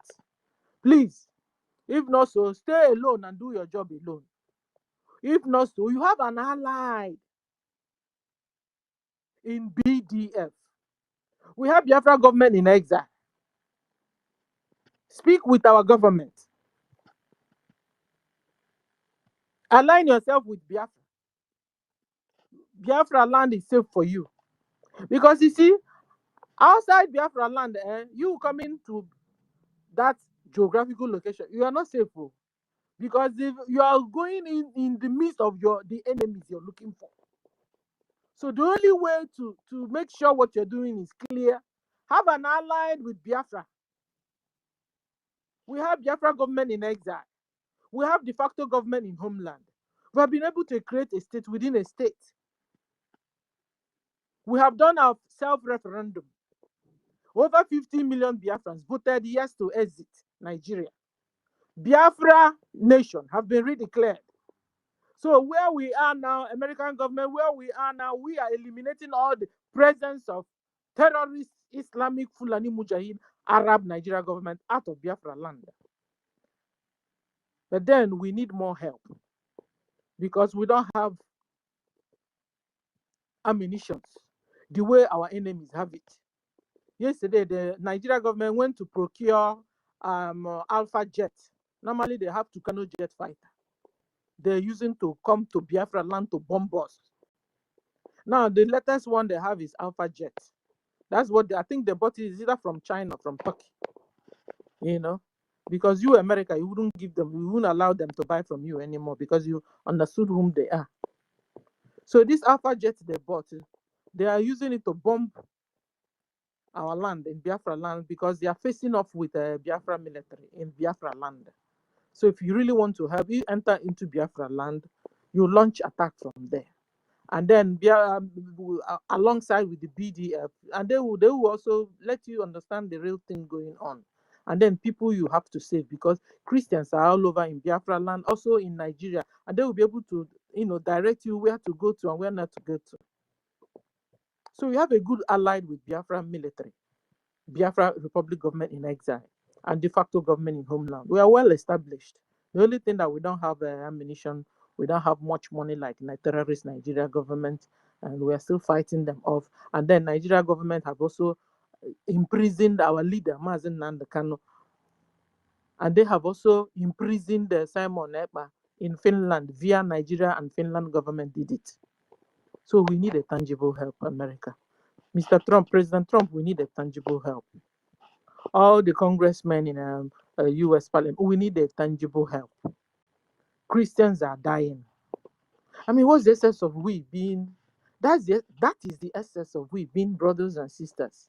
Bible said we should be our brother's keeper. Muslims are looking out for each other. Christians should be able to look out for each other. I want to appreciate the American government for the job you're doing already. Please continue. Until these jihadists we see today, we shall see them no more. That's when you will stop. Please run. We need an immediate help. Thank you. Mazen Onyeka, you have the mic.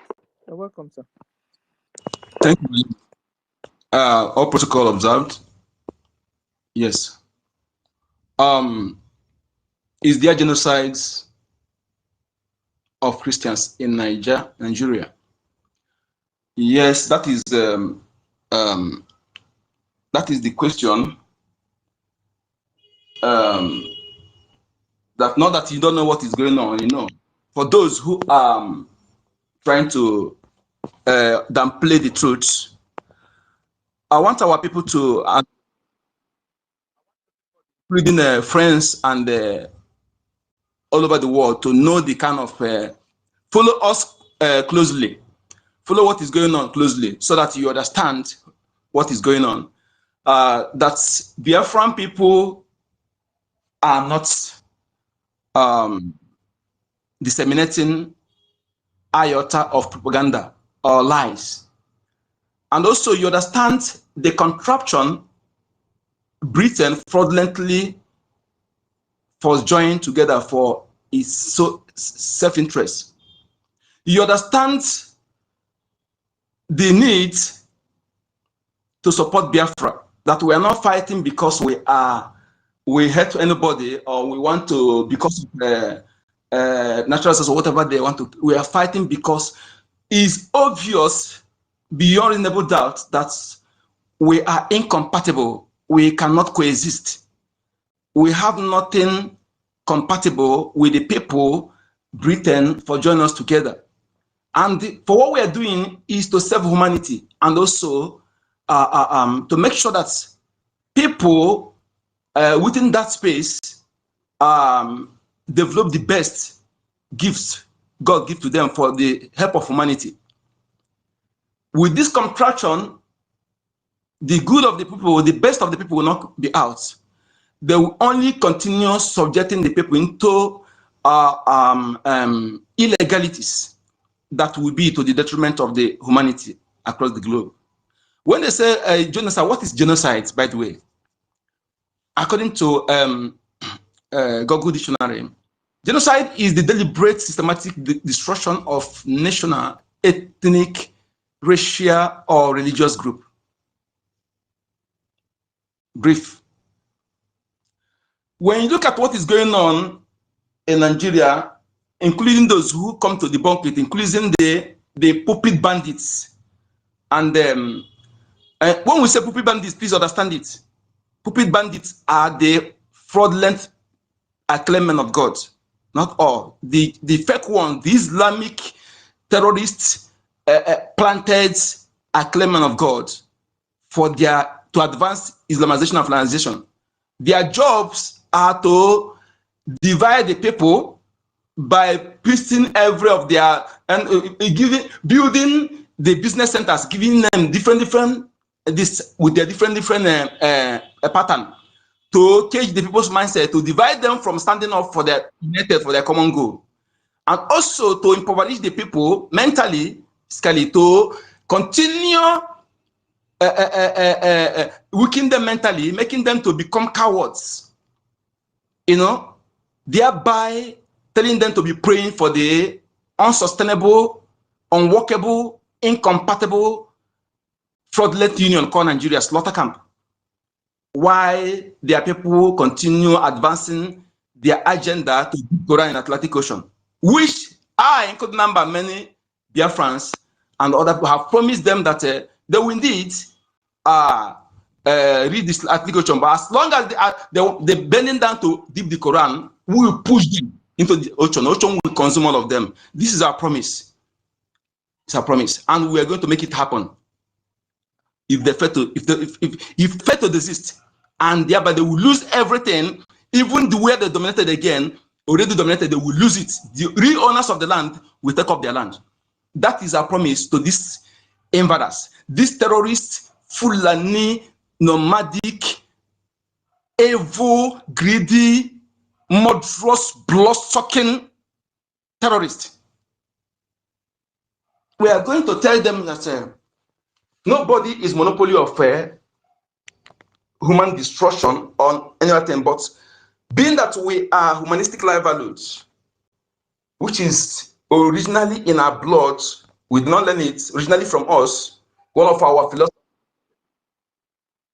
To tell them that they are not monopoly to that.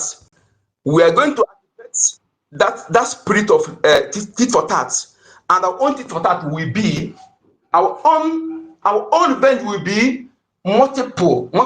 That is 1 to 5. If they kill one of us, we kill their own 5. That is what I'm proposing to. I am telling to every indigenous population that stand for truth. Prepare yourself. Every youth, prepare yourself.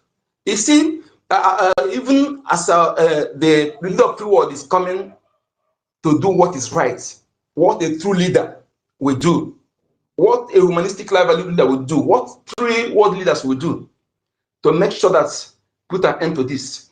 Also prepare yourself. Every youth in our land must activate the spirit of warrior. Whether you are a girl, whether you are a man, a woman, a lady, use that your beauty to fight your enemy. Yes, use that your beauty to fight your enemy. Know what you have to do.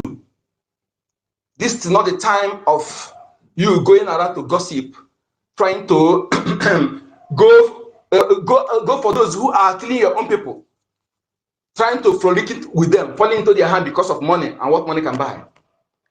What we are fighting to achieve is most important, is more than anything man can buy or one can build, is to make sure that our race, humanity is preserved, make sure that nature is preserved, to make sure that we leave enduring legacy for our children and unborn generation, where their lives will be safe, where their future will be guaranteed, not a place where mothers will see their children being kidnapped, being slaughtered in their presence, organ harvested.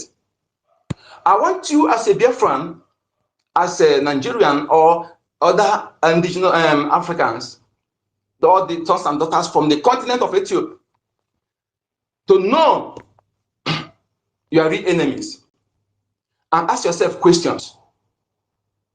Those who are saying America coming to take over the they are giving analogies to deceive themselves on what happens other way. You ask yourself, who was in charge that time, and what are the reason those people ended like that? You see, some of the people, like the one that call himself Adamu, that I will already make reference to. There are times, I'm looking for that message. This Imoro said that Boko Haram is their freedom fighters. He said terrorists are the freedom fighters.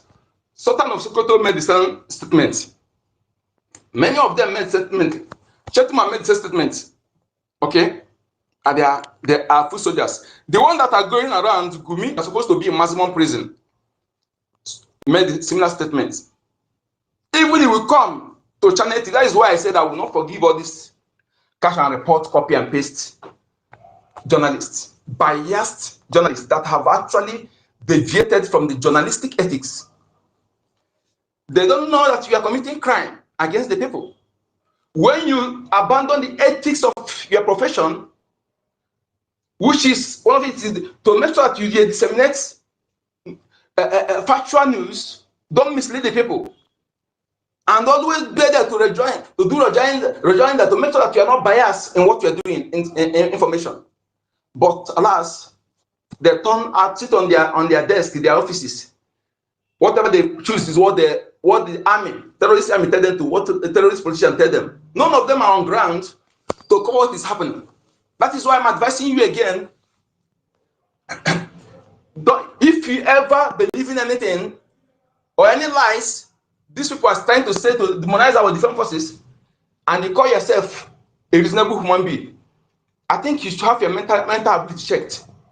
If they are sincere, why are they restricting media? That is the question you ask yourself. Those who are truthful have no reason to be afraid of anything or to control narrative. If you are sincere, why can't you allow the media free coverage and unedited dissemination of information without bias? Why are you editing? Why are you supplying them what you want them to say? Why are you controlling the media? And as for you, media reporters, you are inexcusable. Yes, because you have option of resigning. Instead of using your profession to be the voice of the oppressors, instead of being the voice of the oppressed victims. You are inexcusable because even if you are threatened, you have the option of resigning and look for something else. But for the fact you continue in that unprofessional journalism, unprofessional reportage of false news, in fact, falsehood, fake news, blaming the victim while promoting the activities of the terrorist. And I want to use this medium again to call the world leader of the free world. And if British government are not complicit, they should investigate former British ambassador, Catherine Lyne. That woman has a lot in what is happening. She abetted, she worked with this terrorist. Catherine Lyne is in fact, what the woman I see, I say, indeed, there are those who are evil, some women who are evil, that have no remorse, that have no feeling of fellow human being, as long as money is involved, That woman is corrupt. That woman is greedy. In fact, she is deeply corrupt. If British government are not complicit, if they are not deliberately complicit in what supporting what is happening, they should investigate that woman. And also, somebody bets with a US ambassador that, please don't take information from that woman. If you are looking up to these ambassadors in Nigeria, majority of them are already corrupt to the deeply corrupt. Deeply corrupt, because Nigeria will corrupt you if you are not careful with brown envelope in dollars.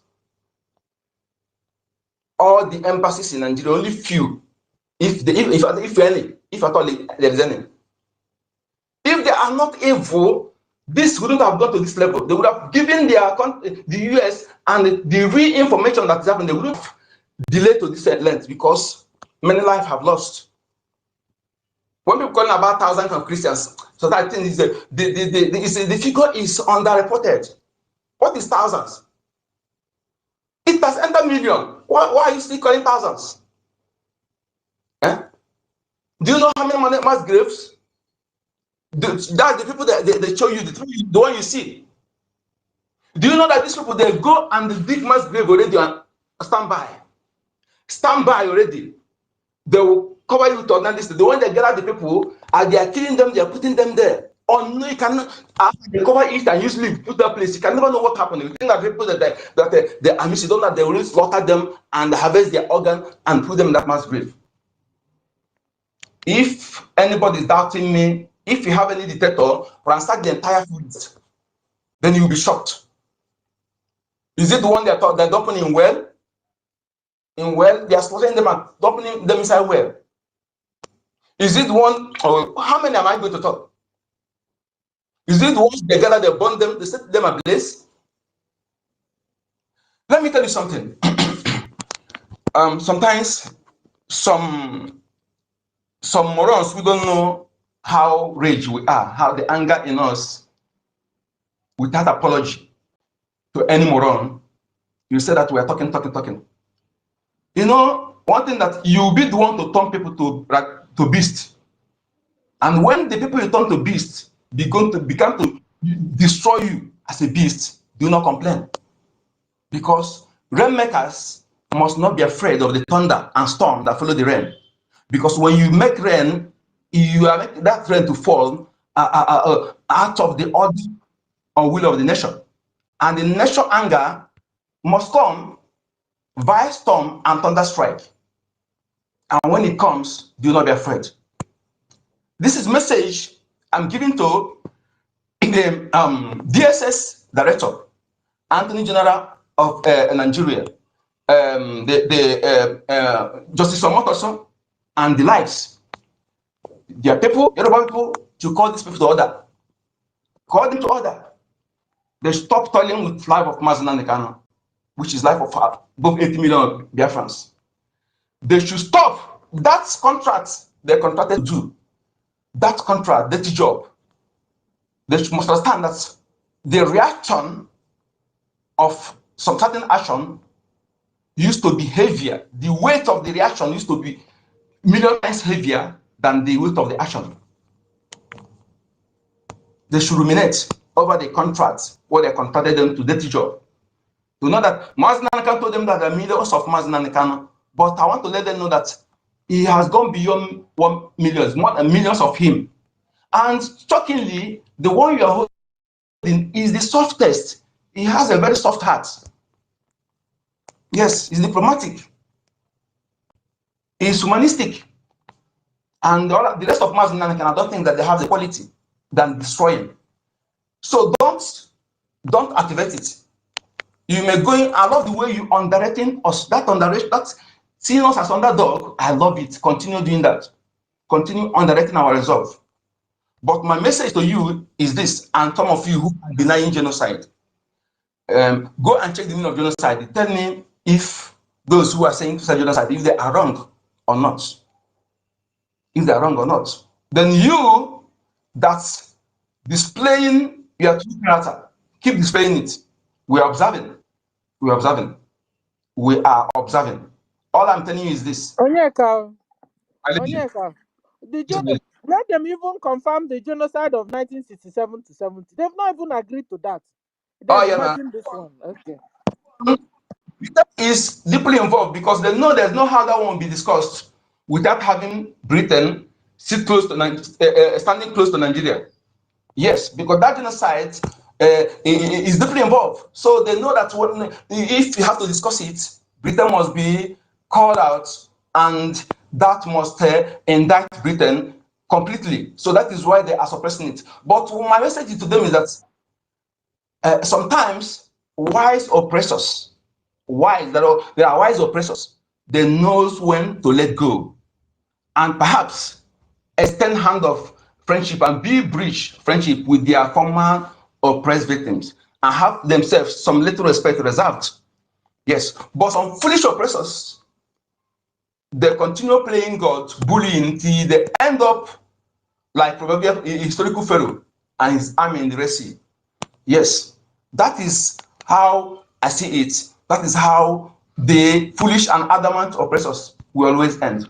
But wise oppressors know when to let go. When their victim had this up to their neck, choking them, they can no longer endure, they will explode. And the explosion will surely bring down the oppressor. My name is Eka Chukwu, aka Encode Number. Thank you, into the number. Thank you, guys.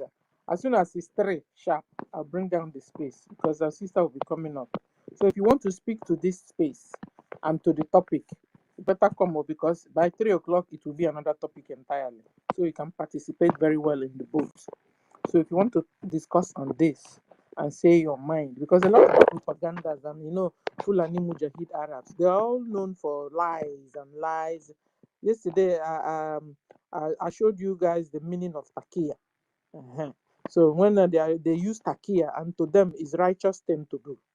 To tell lie is righteous thing to do in Islam, particularly when you're on jihad. They want to kill the non-Muslims to be able to, or deceive the non-Muslims to be able to become Muslims, or annihilate them entirely. If Islam said that you are allowed to tell lies, which is different from Christianity, where you are not supposed to tell lies. It's a sin. To them, it's good, and they go to paradise, and they are given 72 virgin. I mean, to the Arab Muslims, so, and then to the and then to Yoruba Muslims, so, or Hausa Muslims, or Biafra Muslims. What betide you? I don't think there's any gift for you at all. Go and find out, though. Che, area now pieces. In your own paradise. You know what I mean? They have cheated on you on this earth, told you a lie. You lived in a lie. And now they've also, even after this earth also, you're going to also be maltreated. Because there won't be any 72 virgin for you because you're not an Arab. You've not heard about it. Go and find out. You guys Muslims, you don't do research at all. You understand? You like zombie. You know that song? What's his name again? Kuti. Fela Kuti sang. Zombie. Muslims have become, particularly Muslims in Nigeria, they have become zombie. Like zombie. Do research, no? That's why I like these Christians. So They keep them in. you do. They will tag you back and fake pastor, fake member, fake everything, because they're able to do research. Do research on yourself, on your religion. You will suffer on this earth. You still die and continue to suffer. Abba! Do research. Find out what's going on. In fact, I wanted to even ask them, you as a Muslim, there's this peace, internal peace. Do you have it? Do you have it? That's why most of the time you guys are hot-tempered. You guys are hot-tempered and arrogant. Because you're lacking peace. Innermost peace. Peace from your soul. You lack it. Because you have a lot of questions unanswered. You have a lot of questions unanswered, and so you have become restless. And that's why you're easily angered. You want to stab somebody, you want to chop off somebody's head. It's only you that will help yourself on this situation. And rise up and do research. Find out, ask questions. You know, there's a way you ask questions. Who is God? What's going on? What's become of me? How come I'm not satisfied? How come I'm different? How come I'm doing? The creator will appear to you. Bagam. Go and do research. Go to the YouTube. Google it. A lot of Muslims are converting because they have a visitation direct from the creator. Don't be a zombie. That's where Christians are very different from you. Christians are alive. They ask questions. You do and do and do. They will just come out open mouth and tell you, you are a fake pastor. You are a fake member. You are a fake Papa GO. You are a fake Mama GO. Because they've been able to do research and know what's up. You see lawyers and doctors and engineers and judges. One chekere imam, that is still deceiving you till today. Haba! Revival has come to you, Muslims. Revival have come to you. You continue like this, you lose your soul. You continue the way you're going, you will lose your soul. And when you close your eyes in death, you wake up only to find out you're being deceived. More of non-Arabs. So, non-Arabs, that is what betide you. What will become of you? Go on, brother. Co-host, I see your hand Yes, there. thank you very much, senior citizen, your clarity. I also want to congratulate all our speakers who have taken the time to speak. You guys have all been very, very clear, like our Mazi Onyeka and his firebrand, even Rage and Fury, professionalism of tutor and her, and all the other people who have all spoken and those who will still climb up to speak. I wanted to talk to, because I believe that most of our speakers have spoken to the Biafran people, and I want to speak to other indigenous populations right now.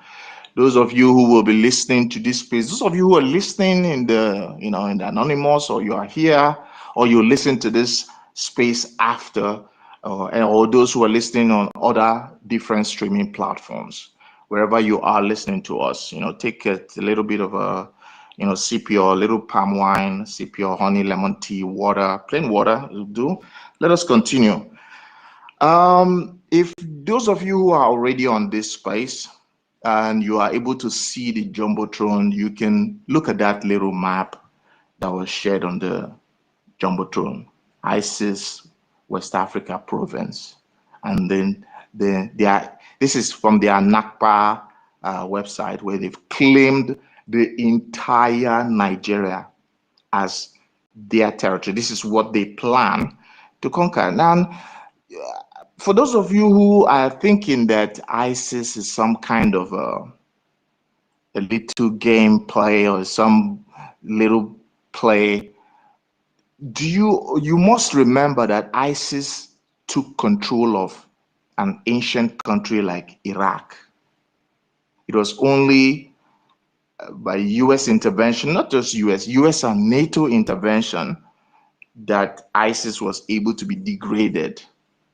There's ISIS in West Africa, there's ISIS in the Sahel, there's ISIS trying as Even much as in possible. Lebanon. Yes, to try to capture. Sometimes we all get hung up on Boko Haram. Boko Haram is just the one small aspect. And Boko Haram is predominantly Kanurian, So you must understand that the caliphate has a very big agenda. You must. So for you indigenous people, Nupe, TV, Angas, Ebira, you know what they have been doing to you in the Middle Belt. From southern Kaduna all the way down, you have been victims of forced displacement, massacres, unaliving of your people for decades now. This didn't start today. This has been happening. And what do you think is the agenda of that demographic change. They terrorize you a little bit. Those of you who are capable to run away to greener pastures will run away. Those of them, you who can't escape, who can't go, will be unalived. And this is how that caliphate's plan has been creeping down slowly, because their plan, they've always said this, that it is to dip the Quran in the Atlantic Ocean. So if you're sitting down and thinking, oh my God, the military, one day it is a leader, it is Tifnubu, that if you are able to elect some good leader, this person will come and save you. Remember what General T.Y. Danjuma, who was the former army chief of that zoo, said. He said, if you are expecting or waiting for the Nigerian military and security forces to save you, you will be unalived one by one. That they collude with the armed terrorists, facilitating their movements and covering them. Now, believe you me, he was only speaking about the military. He's not talking about their comrades in the political sphere, captains of industry, in the civil society. He's not talking about it because they have people everywhere. He was speaking as a military man. He was speaking about the military, his field. But these caliphate are in Aso Rock.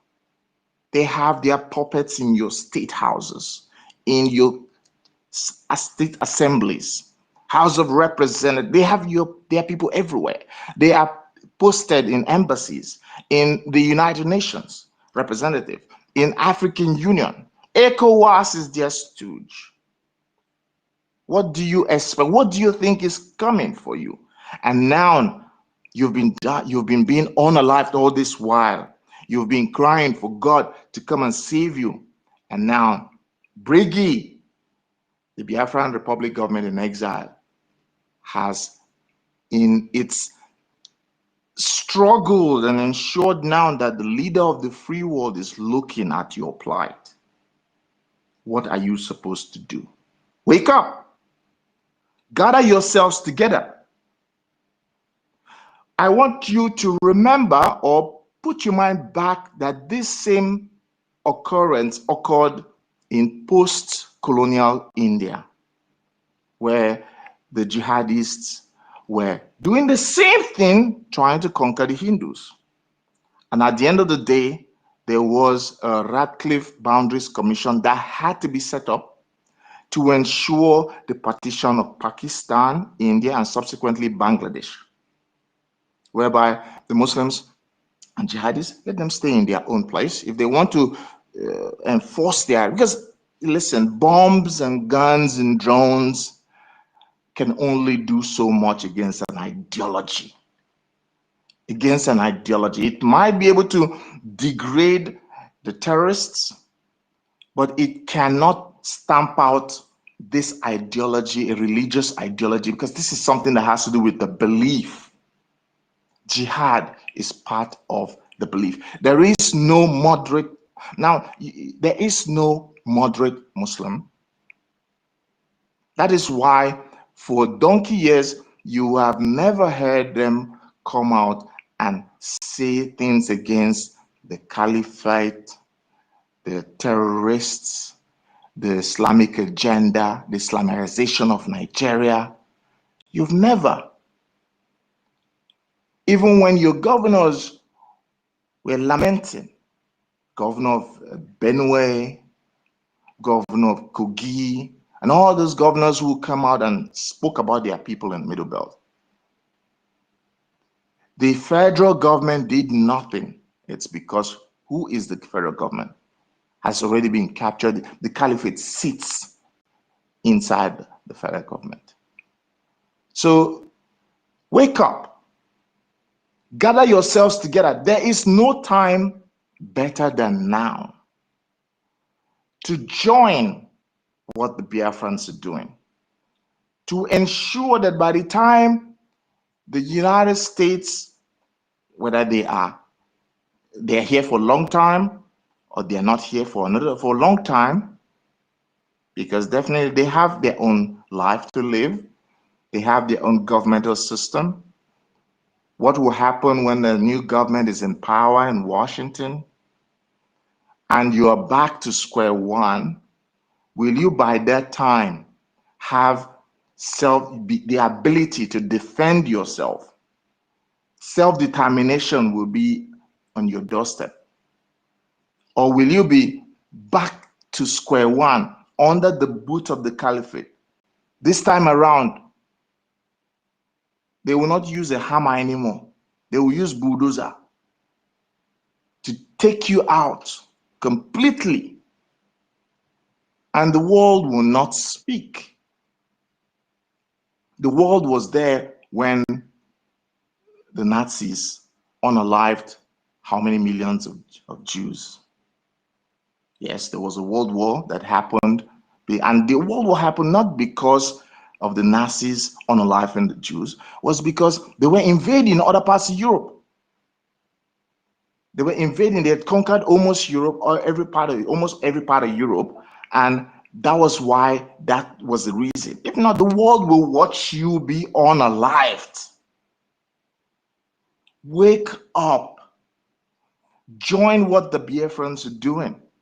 For the Biafrans who are cowards and traitors, you will not stop the train. You can only slow it, but you never will stop it. You can continue what you're doing, but at the end of the day, those your masters, your caliphate masters, what do you think it will be done to you if they finally have control? That you'll be one of them? Our senior citizen said something here that, and that is the true fact. There is categories of that religion. You that joined, you don't get the same thing. You're not the same thing. You believe you are the same, but you're not. Even when you go to that Mecca to go and go and touch that black stone and kiss it, whatever, you are not the same. So your religion, you have hierarchies. Is this what you came on this planet to do? Is this this is what God, your God, whatever God you believe, this is what was your plan and faith for you? So I'm speaking to all the Middle Belt indigenous peoples. You must take this opportunity to join what the Biafrans are doing and balkanize Nigeria. Wake up and get your act together. Speak to yourselves. Form get around your round table. You need to get up because you're not, believe you me, you're not, we don't have space. Because by the time we get our freedom, there's only so much that we can accommodate as asylum. You will not come and occupy everywhere. Where are you going to run to? And Biafrans who are still looking and believing that some government will, if peradventure, or maybe you believe you're in Asia, you're in the Middle East, you're in Europe, you're in Americas, South America, North America, wherever you think you are in the world, do you understand the global risk if the caliphate has control of the resources of Nigeria? There is no safe haven anywhere. If they are not the ones after you, the host community that is there will be after you because of the atrocities they will commit. You will still be a Nigerian, whatever passport you have, whatever residency you get, or citizenship you get. By the time the caliphate is in control and they act something, they will remember you, that you are not first generation, they are people. During World War II, let me say this before I hand over the mic. During World War II, when the United States and Japan were at war, American, Japanese who have been living generations in America were interned. You can check the definition of intern. They were gathered across the whole United States and interned put them in like a prison, forgetting that these are generation, second generation, third generation Japanese.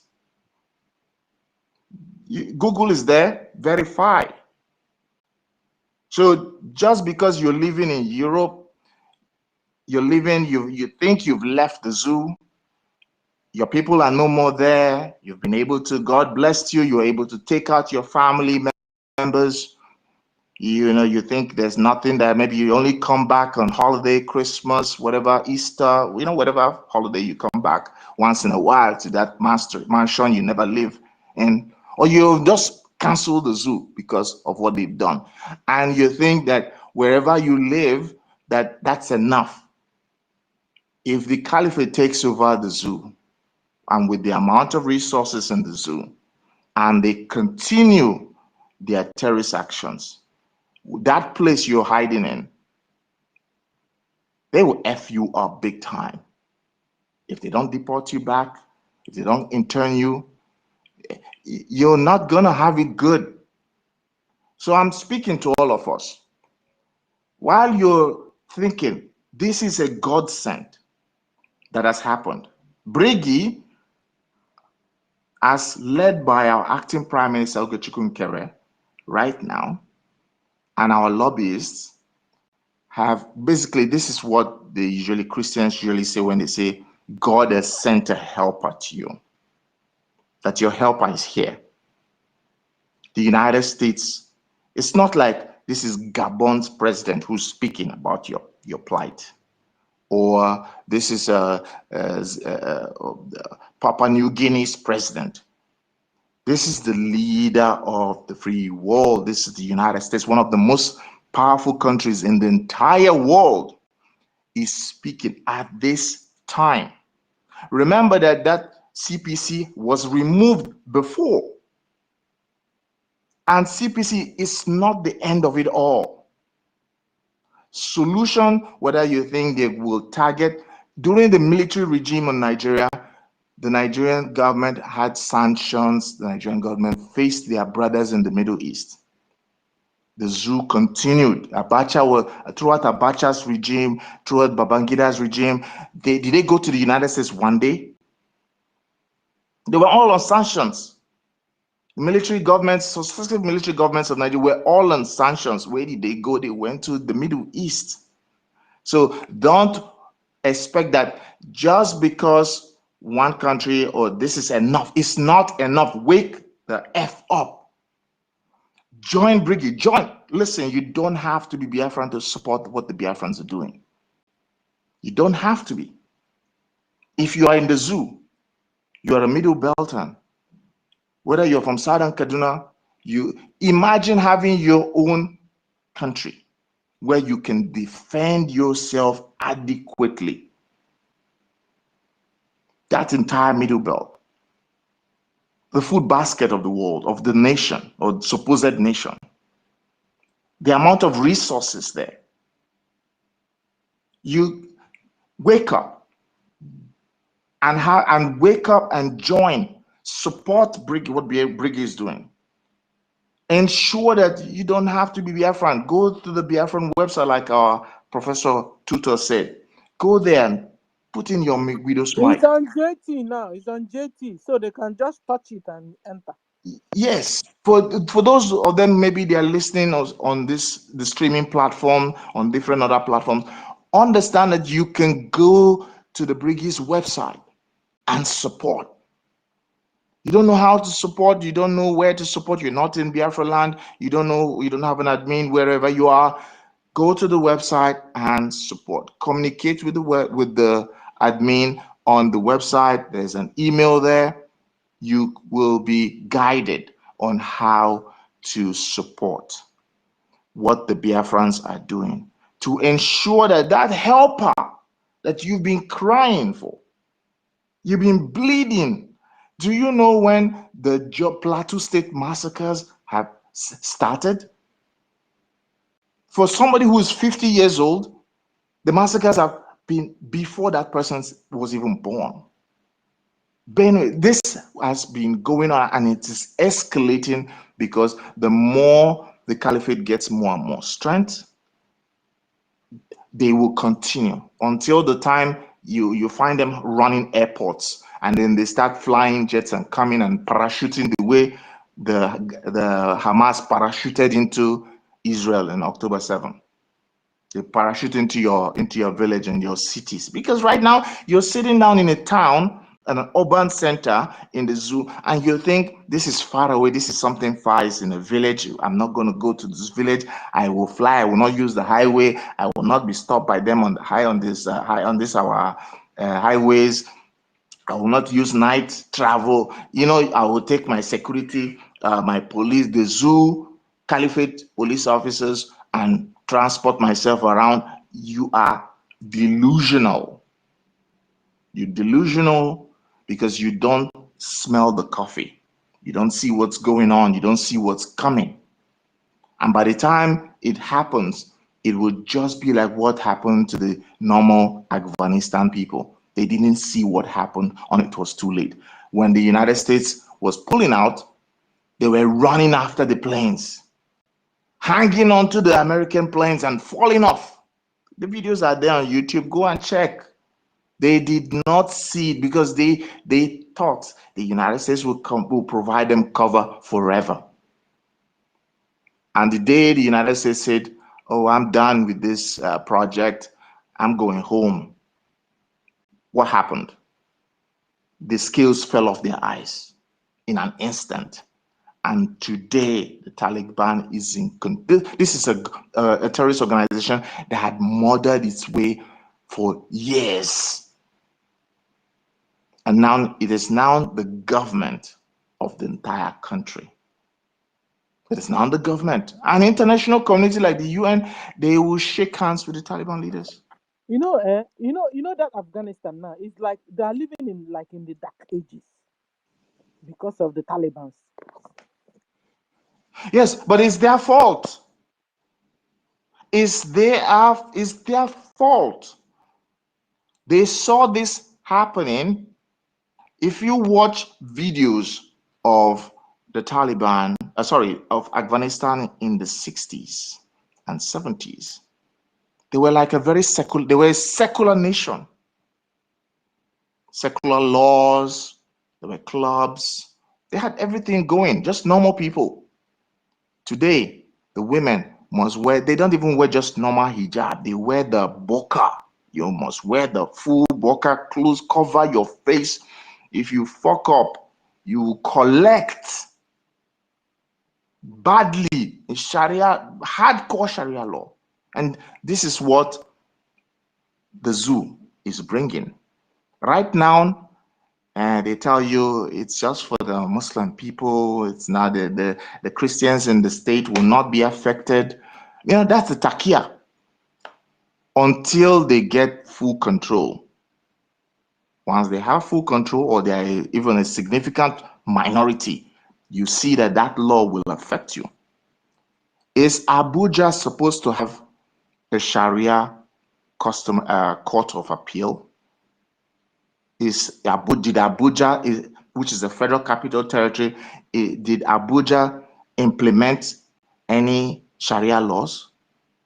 Why will Abuja have the headquarters of the Sharia's court of appeal? They are creeping in.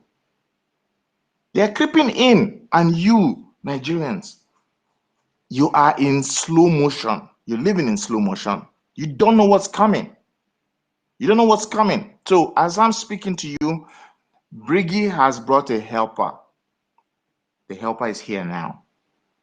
The United States is here. They are speaking about your plight. Wake the F up.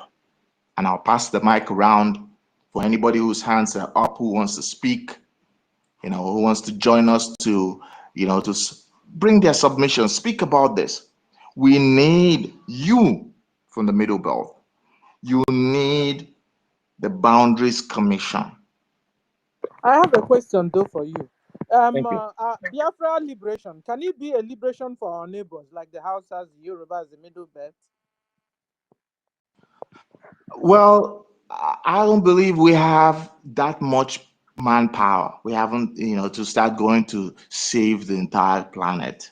So let's save ourselves first. If they don't want to wake up, then they should be subsumed by the caliphate. But our borders is where, just like how Trump, when the United States was waking up and saying that they had this big problem coming from the Mexico border, and that they will build a wall and they will go down there and up to, and right now they've sent forces all the way to very close to the ocean near Venezuela, and they are tackling all those narcotic boats that are, trying to make it to their land. We don't have the power to go and save another person who didn't want to save himself. If we have to erect a wall, we will have to erect a damn wall. Because ideology is something you can't stamp out by guns and bullets. You can't kill them all. You can't remove it. This is something that started from how many centuries ago? This ideology crept from the Middle East. It conquered the entire Middle East. It conquered the entire North Africa. It is still marching till today. It's not going to stop. So we have to, it's either we all lie down and, go the same way as the people that had gone and become Usman and Khadija and, maybe Madam Stella, you become Miriam. I don't know what it is. At the end of the day, God forbid. Mazi Onyeka will be Abdurrahman, Alaji Abdurrahman. And, if you're going to Mecca, you will not even know where is that is Omenala again. You know, that's the first thing they did when they entered Mecca. They destroyed all the indigenous people's gods and everything. Yeah, his god will be first gone. So at the end of the day, you lose your culture, lose your personality, lose who you are. That's if you don't lose your life. And you pay taxes. It's called Jizra. For those who will live under the caliphate, you pay Jizra. It's a tax. The Muslim will not pay that tax. You will pay that tax. So this is what is coming for you. The little tiny terrorism and massacres is to ensure you are displaced so that they take over. They will do an economic, demographic change so that by the time you that believes in the zoo elections will go to the polls, they will be in control. They will enact the laws. They will do anything. You are going to be a second, third-rate citizen in that country. And there's nothing you can do about it because once they have majority, there's nothing you can do. So my brother Onyeka, you've your hand is up. I'll pass the mic, and anybody who also wants to speak about this, please understand your helper is here. Come and support what the Biafrans are doing. You that are not in Biafra, you're not from Biafra, you in Oduduwa, you in the Middle Belt, wake up. This is time to understand that the Boundaries Commission needs to step before the United States will say these black people say, we have done enough for you and let's focus on ourselves. We are where we are supposed to be. Thank you very much. Yeah, thank you. Yes, thank you. Sorry. Thank you. And I wanted to say something. Hardcore is here. Please bring up Hardcore too. And before, because this is his night time. And so, you made a whole lot of sense. He said that the Islamic Caliphate sits like Sidon, sits inside Nigeria government. Yes, because after all, the vice president is the co-founder of Boko Haram. You understand? And then you said you are right. You were talking about going to Biafrans doing something, Christians doing something, in case, because soldier go, soldier come, and if you're not lucky, the soldier that will come becomes a terrorist. Too bad for you. President goes, president comes. If you're not lucky, the one that comes, So now we have a one that really supports the plight of humanity, the plight of Christianity, that the president that portrays love for humanity, because President Trump likes everybody. See him go to even the Middle East, speak to them, comes down here, speak to everybody. So it's not like that he only loves Christian, he loves humanity. So, and we thank God for that, for this opportunity. What our brother was saying, we must not lose this opportunity because we don't know who's next. We don't know the next president coming. So we must seize this opportunity in the Biafra. Remember last time he came, you guys were enjoying yourself, thanking and enjoying, what did they do? Terrorist Islamic Fulani Mujahid Arab government massacred hundreds of you because you were, happy that Trump came in. And then he's around again. We must seize this opportunity, Biafran Christians. We must seize this opportunity so we don't, slip out of our hands because we don't know who's coming next. And what betide us if the next one will not care about us? Like our brothers say, like they are using stick to beat you. This time they are going to use what? Bulldozer or hammer. What? You see how they're even behaving now? Like you have a godfather. You can imagine when the town will be their own godfather, what happens? God help us. We must work hard, support our liberation, so we can go home where God said we should go, so He'll be able to protect us there. It's a commandment that we must go back to Biafra land. There He can protect us, all of us together. Because the two eyes were basa. Some are in Australia, some are in America, some are in Asia, some are in Africa, some are in Europe, everywhere. God is even having chaos on how to protect all of us. So He wants us to stay together. So if it's the time He will rain hailstones on our enemy. He will do that for our sake, just the way He fought for our cousins. So we must adhere to this time. Support our liberation. Support our recognition. Do all you can do. You're in this space. You have not shared this space. I mean, you'll be wondering why are you here, Seth? You've not shared the space where we are. How will others listen to what we are saying? Yeah, can you have a few minutes and then we'll go to 1 million? Guys, as soon as it's 3, I'll just bring Thank down you so the much. phone. Thank you. Briefly, you see, this message, just like the last speaker, what he said, something I want to buttress there. Because one of the weapons used so much and they actually penetrated with it for a long time against the indigenous population is Takia. And this Takia, we need to elaborate much on that.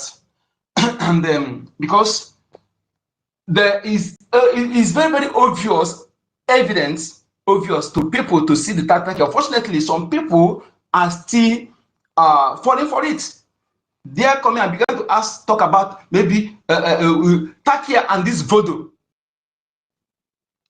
Yes, I want you to understand that whatever voodoo Fulani is using, you have your own. Every ethnic nation, every tribe in that Africa have their own God-gifted natural power.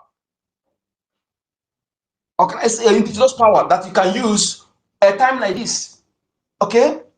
Use it for your own good. Use it for your own, serve your people, serve your land. Activate it. There's nothing, no power that is that power. It is you. When you use it for it, it will become evil. We must change this mentality. Understand? I told you last time, the video, I don't know, these people, they listen to us. When they see something, they remove it. When Hamas attacked Israel first time, before they prepared for that, they brought out one of their thing. Yes. I say if it's happening according, they rub their bullet there because before they visit their magazine. The video is out on even I share it in my head, but I think it has gone a long far. If I'm trying to search it now, it will take me back. Okay? I even remember the name I used to share it. I will type it and bring it out faster. Okay? All those things, don't allow those who have come to pollute your mind that those things you have in your land is evil. Every country, every reason have their own. Just that when they want to activate their own, they did not show it to you to come and invite you to come and see. Please activate it. And again, last week I said something. You know, unity is power, unity is freedom, and unity is victory. And the enemy of these people understand the power of unity. You can see it in the way they came. They splitted South into 3 governors forum. And anytime they see the South coming together to be one governors forum, they vehemently kick against it. But they arrogated Middle Belt, even including Biafra territories that are next in Benue and Kogi. They arrogated everything to be for the Middle Belt and the North to be one governors forum. Okay? The same way they use this, their people planted. Let me tell you, so anybody who ever come and tell you that he is a Muslim and he converted to Christian, run. If you know all of them who have paraded themselves as a pastor in Nigeria, run. There's no way in Islam you come Islam and they converted and they begin to do other thing in that area and they live your life. Okay, they live your life. These are the people they send them. They sit and they say them. Go if that is what the tentacle we're talking about. They play the tentacle into religion, turn to Christian. They can even come to church. The date they will come to church and they worship with you. Here to get what to make sure that they achieve their end. Everything. This they take it to the way level you don't even imagine. That is why you see the person you call your best friend. That is the day they will kill you. He will be the one to invite them to come and he kill you. You'll be the one. You'll be there. They kill you. You're surprised. Just like our ladies that opening their leg for them. No Fulani will ever love you. No Islamic person will love you as an African person. Never for love. As I can name all of them. Anything, any marriage with these people is because they want to use you to achieve something. There's something they want to use to achieve. It's not love. And when things come, they will even that your children when you vote for them and you be the one to eliminate you. It happened in the north. One like that, immediately they have crisis before he's the one that his wife, that Biafran wife, man and children, he's the one to slaughter them. He did it. We are not speaking because we are speaking factually, verifiable. So what are they doing? This target, they are playing it against the non people by instigating everybody against the Igbos. Why? Because I say it every time and continue repeating it. They know that your unity is destruction of that their agenda, and they are playing it very well. And if you are waiting because they focus on, go and check all the armor tank, all these things they are buying from America, they shift them in so-called Southeast. They are there. Why terrorists are in the north taking villages? Okay? So if you think that maybe they are pushing you, disseminating head, they are now on social media. Igbo. They're not longer, they cannot mention Biafra. They want to just mention as if Biafra is only Igbo. Or Igbo is not Biafra, and those who don't speak is not Igbo. Just try to put that division. And if you are falling for that, allow them to advance. Allow them. If they succeed, then you will know that the same way they hate the Igbo is the same way they hate you.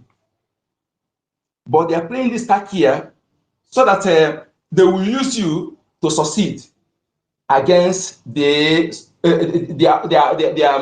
stronghold, whether you like it or not. Britain know who is who. The so-called Igbo is their stronghold. So they are doing this because they see that they are the one who is standing their way from dipping their Quran in the Atlantic Ocean. They know it. Britain know it. So for you to do what is right now, stand up now. Don't wait. Don't wait. Because if you wait and think that they love you, and speaking to my brothers, my blood brothers in the so-called Niger Delta, Middle Belt, South that does not exist. Does not exist. These are the names they are giving you. And they hurt me that some acclaimed professors are validating all this nonsense. Okay? And Niger Delta, South. They are validating it, despite knowing that all this thing does not exist. That is, if you check it, is a derogatory. Is a name. Name is something that you don't use to give people name anyhow. The suffering we are still suffering in the nomenclature in Nigeria is affecting everybody. That is where Fulani is hiding to do all this. Not about the negativity of the name, not about the division, not about the insults or cutting off from your ancestral protection and the blessings. All this area, not analyzing it, and you are validating that name. Tomorrow you go and vote. When you are voting anything, whether local government election or whether governor, and as long as it has to do with Nigeria, you are validating that derogatory racially profiled nomenclature that have petitioned the history of your ancestors, thereby cutting you off from the ancestral protection and blessings. You have told your ancestors, those who own that land, who preserve it for you, who discover everything you're eating, you're telling you that, go, I don't know you. I don't know you. You are not to my this. I don't connect with you. Don't get out. Don't protect me. Don't do anything for me. One small boy from Africa share a video. I want Africa boy. This guy is a little child, but he has a ancestral wisdom. He said that he asked Nigeria, what was the name of Nigeria, the people, what was their name before Flora Shaw and Lugard come and name them Nigeria. So the person who's doing asked him that when he would try to find some Nigeria to ask them that question, what was your name? What was the names of the people there? They come there before they join them and give them this name Nigeria. Is a question you should ask yourself.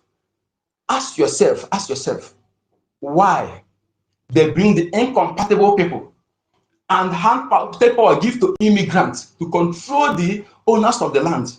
And since then, look at the condition of the Hausa people and other indigenous. And shockingly, the tribe that is in the north alone is more than, in fact, it is more than 100 with different languages so that they can't hear each other. But they join them together, force them together. Arewa, Hausa Fulani, and they manage to speak. So I'm telling you, go and check. Go and check. There are too many. But we come to start the divide. That is the power development. And they use these Bible robbers to come and bring denomination. If you know the damage this thing is causing, some people, they will usually say, my pastor say our daughter, and don't do this. This damage, these people are fake Christians. And that is why some of them fake, they are fighting against this development. They are not happy because Trump is coming to save the Christian. They claim to be Christian, but they are not happy that somebody is coming to save those Christians. There are moods where the Christians are being slaughtered. These are the people who are planted to help Islamization and Islamization. They never are your turn. That Christian, they acclaim. They came for business, to exploit you, to extort you, to impoverish you, to weaken you mentally and make you coward, to divide you, even from your family, from standing up against your common enemy and fight for your common interest.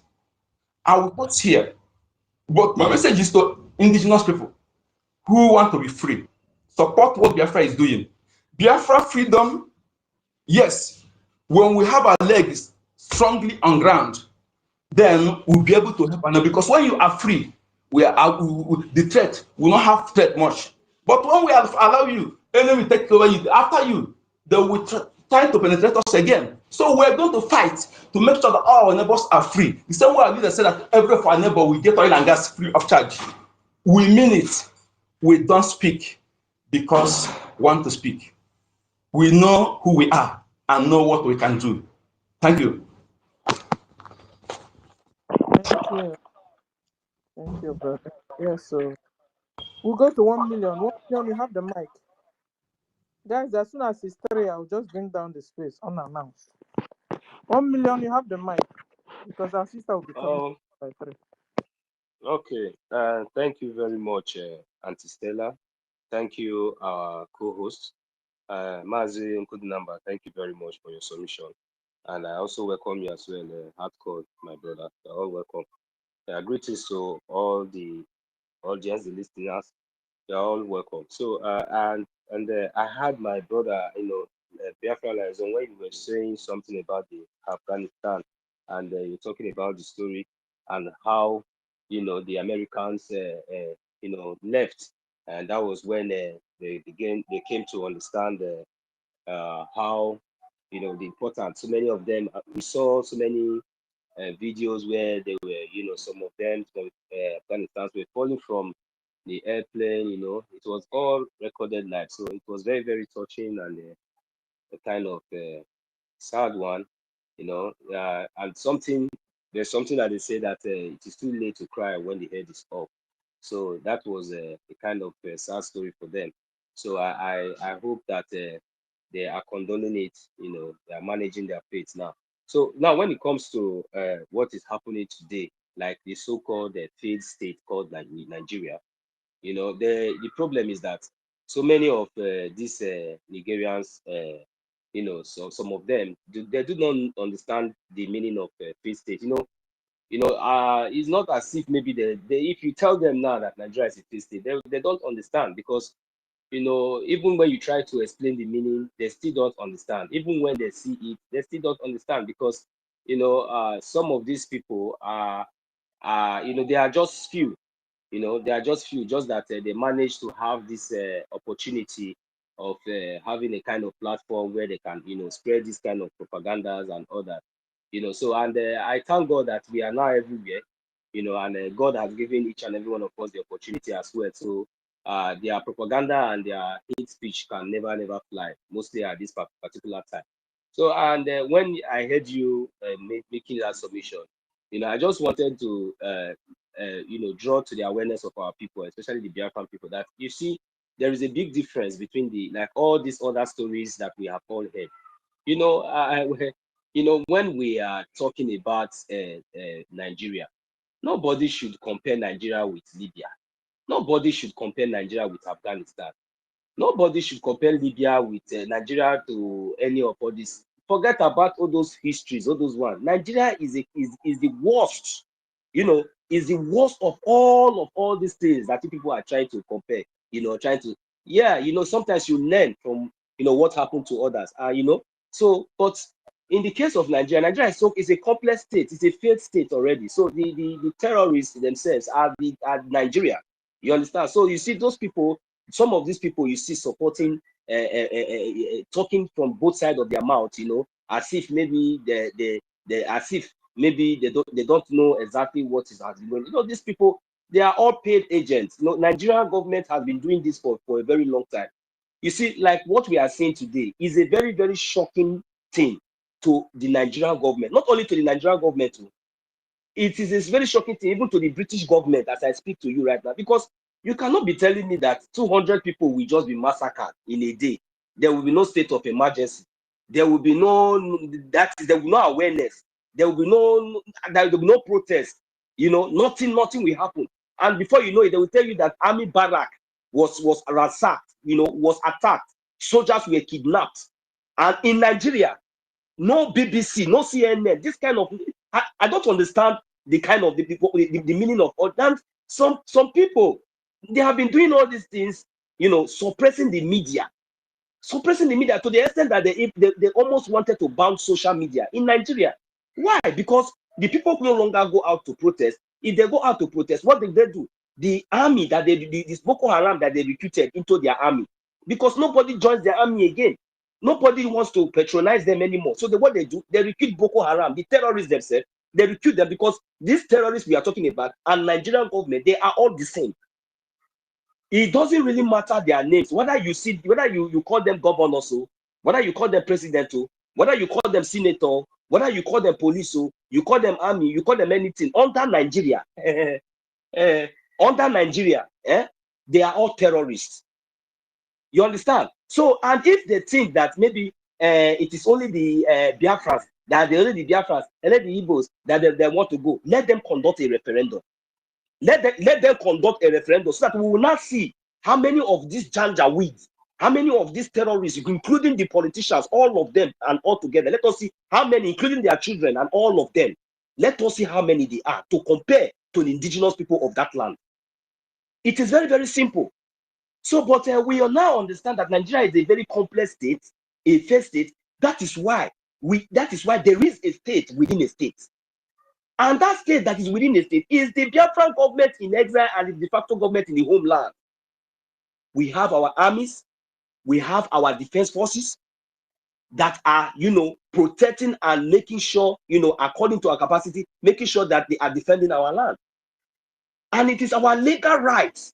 As long as we are not going out from our territory to go to another place, we are protecting our land. We do not hurt our people. It is the responsibility of the Biafran Liberation Army, the Biafran Defense Force, to guide and protect our land. And we, the Biafran people, over 50 million of us, have been funding and making sure that these great men and women, these volunteer great men and women of Biafran land are, making, we make sure we provide every logistics that is needed.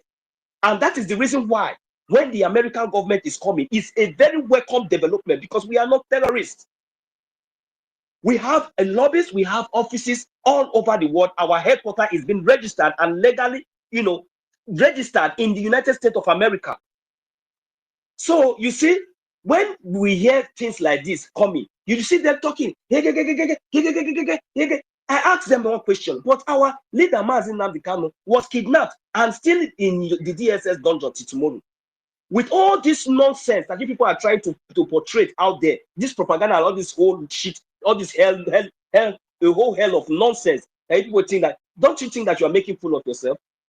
For good 5 years, not even your Nigerian Janjaweed terrorist government can even have been able to even convict this man with all the whole nonsense that they are paying you. You come on media to talk, and you think that that those nonsense will fly. You are wasting your time. Mazi Nnamdi Kanu is coming out from that dungeon, whether you people like it or not. And all of you that are residing in America right now, that are among these criminals supporting this evil, saying all sorts of nonsense, accusing the American government of coming to take resources that does not even belong to you. Just make sure that it is not only going to end in the social media. I believe that the American government will take a very decisive action against most of you, because maybe by the time you people are being proven to court, you will come with your evidences. And when you don't have any evidences, and I pray that each and every one of you will be deported and sent back to that zoo, so that you will go and live with your fellow terrorists and see how it is. But as for Biafra, I am very, very happy that we have the American government are not just coming to Nigeria, because there is already a state within a state, and that state that is already within that state, as long as that state is established under a legal constitution and legal foundation, I believe that the American government will rather have no other choice than to recognize this great nation called called the Republic of Biafra, and work with the Biafra Liberation Army to make sure that we teach each and every one of all these terrorists, wherever they are, whether they're in Kafanchan, whether they are in Kanu, whether they're in Abuja. This is the opportunity that we are going to use to defend our land. Not only defending our land, we will make sure that if it is even possible, we go extreme end to make sure we handle all these gumi and all these bastards, wherever they are, because they are not indigenous people of the land. And I'm encouraging each and every one, every other tribes every other indigenous tribes in Nigeria, to stand up to your responsibility. This is no longer time for you to sleep. The coming of the United States of America is a very, very good idea. It's a very, very welcome idea. This is the opportunity for each and every one of you to stand up and take what belongs to you. Do not sleep. Do not allow these invaders, these foreigners, these Fulani Janjaweed, these criminals that have already infiltrated all of your government. Whether you see them as a Yoruba man, whether you see them as a Hopu Zodimba, all of them, they are all terrorists. And by the time we finally get that recognition and we have the opportunity, we have that logistics, you people will see what will happen. The liberation, none of all these criminals, they will all disappear. They will all disappear. That is a promise. But I will yield my mic from here. Thank you very much. God bless each and every one of us. Yeah, thank you. Thank you. We'll go to Hardcore. Hardcore, are you still awake? You have the mic. Hardcore. Hardcore, wake up, wakey. You have the mic. How to go? He has slept off. Okay, so guys, at 3 we will drop the space. And another thing, I wanted to ask. So, have you seen Musa Sef? Did anybody see Musa? The so-called former chief of defense staff. Auntie Stella, you can never hear from that PDS. man That again. guy is a coward. He's gone. He's a He's gone. coward. You can never hear from him again. I heard he's from Middle Belt. Can he go now? He's gone. Can he go now? Now, I mean, his master have freed him. Like, freed him. He's now a free man. So he can do whatever he likes.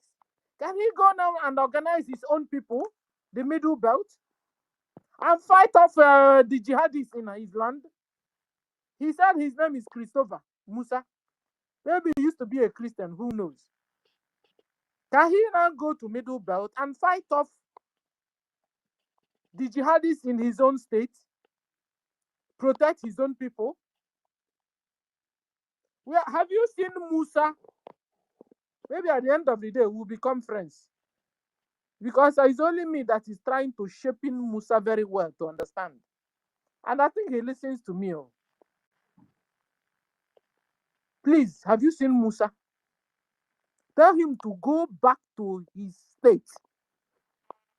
Protect his brothers and sisters in his state.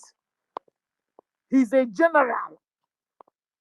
Let's use your power positively for your people. Musa, I heard like you started speaking up and they started feeling bad on what the terrorist Fulani Mujahid Arab Nigeria government, what they're doing to your own people. They noticed it fast and fired you, Musa. Musa, go and make good use of your, what do you call it? Your talent. You know how to do, you know how to do taekwondo now. You told us that Nigeria government can't protect Nigerians anymore. That we should go and learn taekwondo. Now, Nigeria government have fired you. You have become like us. Use your taekwondo now. Go. That means you know how to play taekwondo. You told us. Go and teach your people Middle Belt how to use taekwondo to fight off Boko Haram terrorists in Middle Belt. Don't go and sleep, oh. Don't go and hide, oh. I heard you're very, very much free, that you're not in prison. I heard you are not in prison at all. Musa, hey! Musa, go to your town, go to your village, Musa. Go and help your people. Use your talent, use your power, use your taekwondo now. It's your turn. Use your taekwondo and go and save your people, Musa. Nigeria is a failed country. A failed country. And you know it. True to God, you know it. Swear you don't know it, Musa. Because you see those days, Musa, let me remind you of what you used to do. Musa, I know those days, when you're speaking, your mouth will be saying something else. And your face, maybe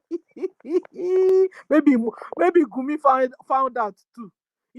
Those days now when you're giving those your order, they were asking you a question. But are you able now to see that really that terrorist military Nigeria government are killing children and women and children? Hi, now that question, it was hard for you to answer, Musa. You were answering it with your mouth, but your face was saying another thing entirely. You don't know how to lie, Musa. You're not an Arab, Musa. And you can never be like Arab, Musa. Go and help your people. I know you can hear me. Go and help Middle Belt. And your name is a Christian name. Maybe your even Christian name, you were afraid. Now you have repented. I can take you for repentance. Not that one you used to tell us that Boko Haram have repented. No, I can just give you a benefit of doubt. To you, Musa, only you, Musa. Maybe you have repented. Go and help your people. Go now, be intelligent, be wise. Go and help the Middle Belt. Save your brothers and sisters, Musa. You are not an Arab, Musa. You are not an Arab. Fulani Mujahid Arabs are Arabs. They came to Nigeria and they have been ruling Nigeria. A general like you, should I rank you to the level of can I promote Kenan Musa? Should I rank you at the level of Taire, the president of what do you call it again? Burkina Faso. That's a man like you, welcome. That man, That's a man with muscle. He's a captain, but Musa is a general. The man has not rose up to Musa rank. Oh, Musa, you see? You see? So to rank yourself, Tawari is even a junior to you. Musa, rise up like a man. Go and defend your people. Organize them. You know where you get your weapons before. Give it to your people and defend themselves before they annihilate all of your brothers and sisters. And you'll be alone in the whole middle belt. You will be a lone man. Can't you see? The people that are killing us are not even Nigerians. Auntie Stella, you're just making me to laugh. Somebody that has been handicapped even when he was even in power, that you are telling to do now what? He's free. He's free. No, hold on. Now he's free. He's free indeed. Okay. He don't have money now. Musa have money. He didn't have money to do all these things. No, he cannot do. If you go, they will come after him because he has committed the hand. He has soiled the hand. So if he cannot do anything. That guy is like he's handicapped already. That one is Musa. Let the people rise up. If they are looking at Musa, they will all buy all of them. So let the people rise up by themselves. Musa is handicapped. When he was in power, he could not secure. He's handicapped. He's totally handicapped. My senior citizen. Well, just go ahead and advise him anyway. You should maybe. I don't know. Maybe he will hear me. Maybe he will hear me because it seems he's been hearing me. That guy suddenly seems he was trying to repent too. And the Islamic Caliphate noticed it and fired him. And he put a lie on him. They said he wanted to overthrow Nigeria government. Wanted to overthrow Tinubu. For where? Musa suddenly started realizing that he's been doing a mistake. That he's been working with foreigners that are killing his own people. Musa, you are an African. You're not an Arab. How can Arabs come to rule Africa? How? How can Arabs come to rule Nigeria? Don't be deceived. They are dark. They are also fair. They are also chocolate. They are called Fulani Mujahid Arabs. Arabs. I even remember when I was small. Guys, I've told you that story. I will see these Arab women. They will carry their calabash on the head, big calabash on the head, tie their children behind, and they'll be walking in the middle of the bush in the villages those days. And when we come back for Christmas, we'll see these women. And I'll ask my mother, when I was small, you know how old I am? I'm a senior citizen. I'll ask my mom, who are these? He will say, they are Fulani, they are Arabs. So it's not like I'm making it up, or Musa. If you don't know your history, me, I know my own. They are not Nigerians. Shetima is not a Nigerian. I can even manage Official Abad, who is not also a Nigerian, but at least Official Abad is an African. So I can even manage him.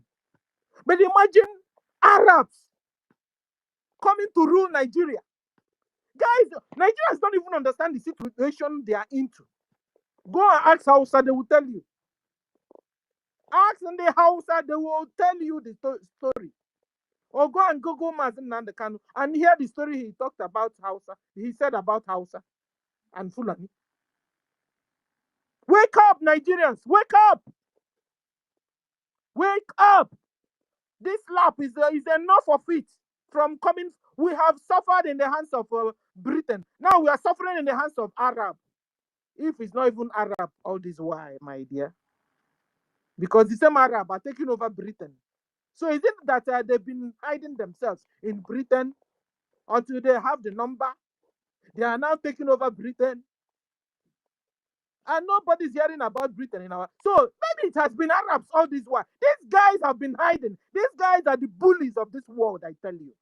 They are the slave traders of our brothers and sisters. My lady, my lady, you are not wrong in what you're saying, but as for Britain, you know, there is level you commit crime when something you are involved, something you have encouraged people to do. Then for you to come back again to be against them, they will expose you. They will. That is the situation Britain are now.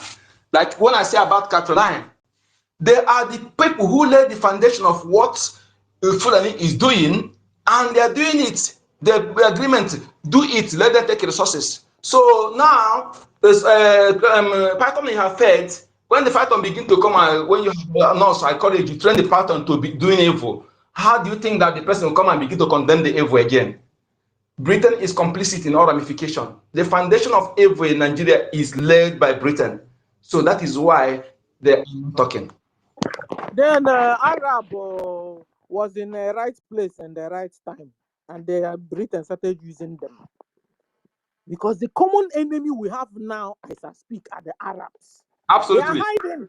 They will tell you we are a tribe. They are not tribe in Nigeria anywhere. There are no tribe in Nigeria. Fulani are visitors. They are migrants.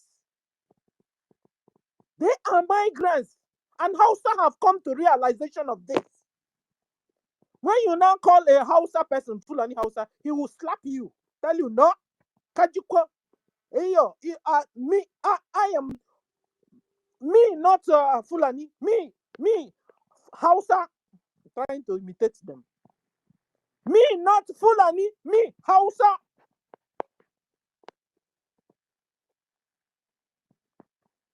So rise up. Rise up, Nigerians. Musa, you have become my friend for now. Rise up. If I see you defending your people, use your power. Use your know-how. Use your talent. Use your muscles. Use your taekwondo system. You told us to go and use taekwondo. Guys, remember? We have suffered. Guys, remember when Musa said that the Nigerian government can't defend us anymore? That you should go and have some how do they put itself? Is it something physical skills? And that is taekwondo or kung fu. Learn it. And then you can imagine our grandma and now Musa, is your turn to go and teach your people, because you telling us to learn it. That means you have learned it already. Go and teach your people taekwondo. Go and teach middle belt taekwondo so they can defend themselves from Fulani. Rise up, Musa, and do the needful. Save your people. You can't allow Arabs to be ruling your people and ruling everywhere. Rise up, do something. Are you not a military soldier? What are your skills, Musa? Eh? You have become a woman. Even women say are in the military and they do well. I don't know what to qualify you with. That all these Fulani Panla from Chad, Panla from Afghanistan, Panla from all the places where they hide, from Futa Jalon, they came down a whole that geographical location you call Nigeria, and they are ruling all of you. Shame on all of you. Shame on you, Nigerians. That you allow Arabs to be ruling you. Shatima is an Arab. Gumi, Arab.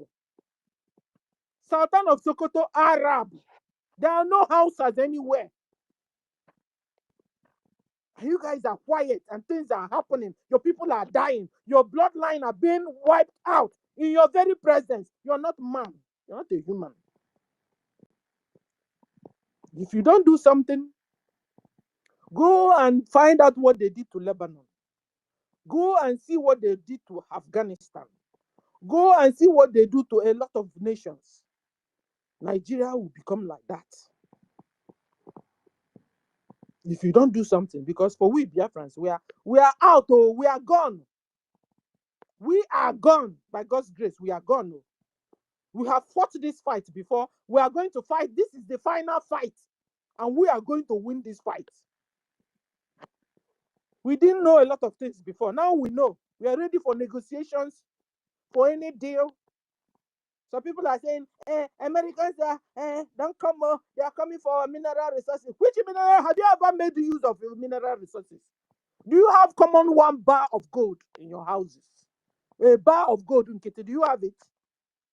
How many oil wells do you have?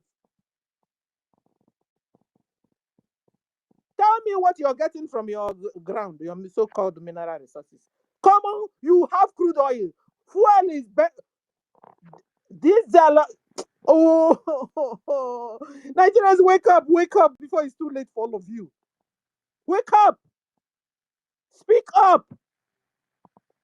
They will say they are coming to take your mineral resources. They are coming. You can imagine. You have been taking your minerals. Common good roads you don't have. Common 24 hours electricity you don't have. Even to find coal now to cook with is hard. Meanwhile, you guys, you have coal underground. Common cement in Kitty. Cement. You have cement, you have limestone on your ground. But you go abroad to Dangote go abroad to produce cement, refine, and then bring it into your land. And then it becomes diamond to buy. They're coming to take your mineral resource.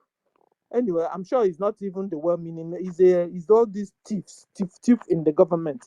They and their relations are saying they are coming to take our minerals. So they are coming to take our minerals. Your head, you've grown bald head of suffer. You can't even afford 3 square meal. They are coming to take your mineral. They are coming to take your common job you don't have. They are coming to take your mineral. They are coming common equipped hospital you don't have. They are coming to take your minerals. So they are coming. Is it not better they take it and at least give us basic life amenities? Check Burkina Faso. You think Russia is not there? Russia is there. Stella, all these people that you are saying all these things, I have told you that either one contracted. See, can you imagine if the Nigerian government can suppress media like some media like CNN, BBC, all these media that have access for a very long time? So how much more this errats on media now, or all these ones? So they can sustain them, and that the kind of amount that is that they are paying them, is making them to be saying anything, doing anything. And most of them are not Nigerians. They might come and answer any kind of name that looks as if they ask them, where are you from? They will tell you that they are from Yoruba. They will tell you that they are from they tell they are from Biafra. They tell they are from Biafra or an Igbo or this and that, and they speak the language. But these people originally they are not, because you yourself, you are a Biafra, you are an Igbo, and you know the pains, and you know exactly what we are going through. So you cannot just come out and see this kind of opportunity, in your own normal thinking ability, and start rejecting this kind of, because we all know, and every common Nigerians know that the intervening of Donald Trump or the American government is the only solution, because since all these years we have seen where the European Union even issued an ultimatum memo that was given to Nigeria for the kind of injustice that was being met on our leader Mazi Kano, for example. They did not listen, and they still have their way. So what does that tell you? That tells you that, with all these atrocities that they have been doing all these years, all this why, they can always do it and get away with it. That, what does that tell you? That instills more fear to the Nigerian citizens, and that makes, increase the intention of we, the Biafran people, to make sure that we do not have any other choice than to defend and to protect ourselves, under the constitution and under the law, under the international law. So, which says that self-determination is a right to everyone. So, and that is what we, the Biafran people, has adopted for the past 5 years now, and is still counting. So, what I mean is that when you look at all these people, they are not Nigerians, because the real Nigerians would love to welcome the idea of, the American coming to intervene, because they understand that this is the only hope, this is the only solution, not just because of their interest, or nobody will put interest first before life. You have to consider your life, you have to consider yourself before any interest. You have to look very carefully on the ground where you are about to step your foot, if it is good for you to step, or if it is not, before you can make that move. So that is what we are all seeing. And because these people think that they have the money, they have the media, they have the platform, they have everything. So what do? They now simply go to work, because they have already lost it all. All this while they have succeeded in suppressing all this news, suppressing all this media. But all of a sudden, something happened. And what triggered that thing that happened? It is as a result of the Biafra government in exile, because we had a lobbyist, a truthful lobbyist that was, a lobbyist that was committed, a lobbyist that was working, despite that, the sabotage and everything that, you know, the back and front and everything, but their works has really yield results. So nobody can deny that fact. If not for the Biafran Republic government in exile and for the Biafran people, if not for the Biafran Defense Force, I don't think that, you know, to be honest, that like some of them may claim that they say that it is the Biafran people that went. Yes, you can say that again. I thank God that you recognize the fact. And why won't we do that? Why won't we do that? Is it not a fact? All this why that, okay, if you claim that it is not only the Christian, but at least you agree that, yes, there is a genocide going on, systematically genocide going on in Nigeria. Fine. Now you claim that it is not only the Christians. Okay, fine. That it is the Igbo people, that the Biafra people that went and report this. Okay, fine. There's no problem. Okay, now all this why. You know, yes. 1 million. Anything they do, they've not put Igbo, the thing will not sell. So we are not exactly. We are not even perturbed anymore. Igbo here, Igbo there, Igbo people did that. Igbo people is on jihad. Please, it's 3 o'clock from me. And so, Tutor, please go and open the space. Guys, we have to go, but in my conclusion, we are already on lockdown. Today is 7th November. You know why you're sitting at home? To tell Nigeria government you're no more loyal to them, Shikna. And they should release our leader, Mazen Nanda Kanu, a Biafran Christian leader. They have locked in their prison for the past 4 years. He's also sick. They should free him so he can go and take a medical checkup. I'm also sitting at home to tell Finland government to release our Prime Minister, Simon Ekpa. They have not done anything. All these people are Christian leaders. They've not done nothing.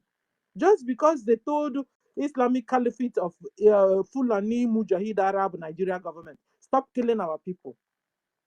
Nigeria government connived with Finland and locked Prime Minister up. We need a help from America. America, please help us. Talk to Finland to release Simon Ekpa, our Prime Minister of Biafra Republic government in exile, and de facto government in homeland. Please, we're also pleading on America to help us release our leader, a Biafran Christian leader, Mazen Nanda Kanu. Nigeria terrorist government locked in their dungeon for the past 4 good years for doing nothing. In fact, they kidnapped him all the way from Kenya back to Nigeria, and a British citizen. Britain have gone deaf, dumb, and blind on top of their citizen that's been held in captivity in Nigeria for the past 4 years for doing nothing. You see this citizenship card something. I don't believe in it anymore. Because if you're a citizen of a particular place and they can't come to your rescue when you're having a problem. Even the citizens themselves, the populace themselves, they can't even speak on your behalf. Then we better hurry up and go home. You know, because there's no way you talk and talk. You tell them, you know, I'm a German. They will tell you, originally. So if they will have time to really cross-question you, originally, why that originally? Let's talk about this though, because I'm sick and tired of this. They will tell you originally. I'm an Italian, and you're telling me originally. Which originally again? That means this thing is not working. It's not working at all. Forget it. How can Britain kept quiet on hearing that their citizen, Mazen Nanda Kanu, a Biafran Christian leader, is being locked in Nigeria? They kept quiet for the past 4 years. They've not said anything. Even their citizens are all quiet. And then this thing is not normal at all. This thing of citizenship is not normal. Everybody go home. That's what it means. Go home, take your own originally passport, so that when you're discussing, you're saying you're a Biafran. And when they see you, you look like a Biafran. Because when you can imagine Eunice, you will not tell them that you're an American. And then they will not ask you originally. That thing annoys me. I don't know if it annoys you too. Why do you ask me originally? I mean, American, I told you I am. It's not enough for you. You're still putting originally for me. Then I can as well go back to Biafra land and stay there, carry the passport, ask me, where are you from? From Biafra. You look at me, you look at Biafra. We are one and the same. So we must stop being naive and deceived. You see some Biafrans, they're working the heck out of their life just to get a citizen passport from where they say they reside. Eh? But when you have problem, nobody will come to your rescue. That thing will get as a be as a ghetto. That's what I'm saying. Because then man one refugee. They question on a boss from Naga Nada na Beva when a boss. Because when you carry their passport and you are having problem, nobody cares about you. Maybe they wanted to say something, and then looking at Eunice, he's originally Biafran. They will just go their way. That's what they're doing to Martin Nandekanu now. Because if not so, they have all the ways that Britain have all the means and ways to just fly Martin Nandekanu away from that prison, away out of that. Is it not terrorist jihadists that ran into, ransacked the prison, brought down the whole walls, collected their leaders, terrorist leaders inside Nigerian prisons, and run away with it? Fulani did it in Nigeria. Then you can imagine Britain coming to Nigeria to rescue Mazen Nandekanu, their citizen. It will be like they will do it very cleanly. When terrorist jihadists did it, boggled into Nigerian prison, brought out their leaders, and left. Nigerian military was watching. Mad people everywhere. Please stop deceiving me. I want to go home. I want to go home. So that when you ask me, where are you from? I'm a Biafran. You don't ask me originally. 1 million on the way me. Biafran like them, do they ask you that thing? It annoys me. I don't know about you guys. The thing that really annoys me. Because when they look at you, you don't look European. When they look at you, don't.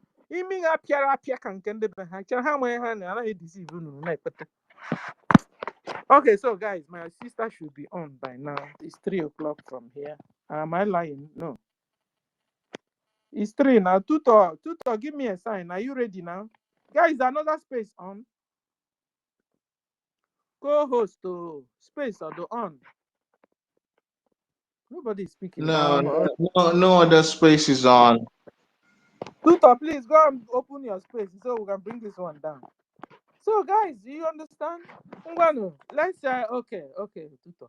Okay, guys, let's give our conclusions. Me, I've given mine. Co-host Ngwa down to hardcore. Co-host, conclusions. Just one speaker is coming. Okay, Tutu is coming up. Let me give her the mic.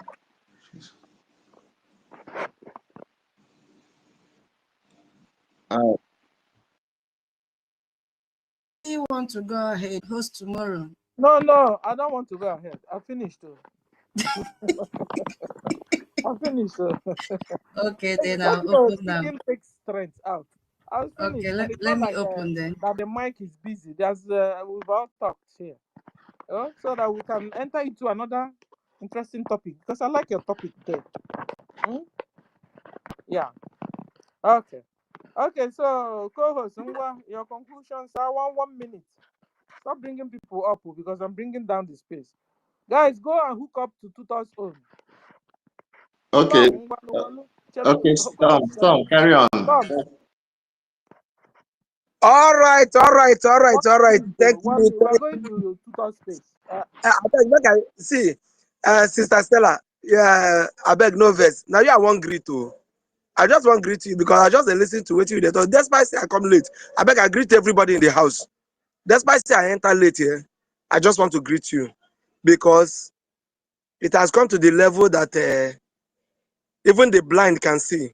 I listened to you and I listened to 1 million. 1 million, I greet you. It's been a while. It's been a long time. I've not, because I'm not steady. And my boss, Hardcore, I greet you, special bros, and I greet everyone in the house. Yes, I just want to drop this little message here.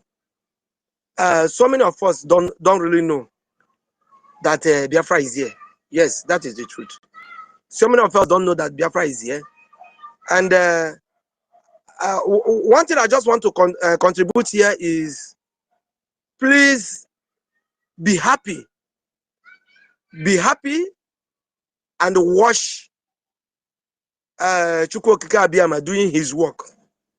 Yes, be happy and watch Chukwu Okike Abiyama doing his good work. So why they fund our liberation and why recognition? they fund the liberation? Yes.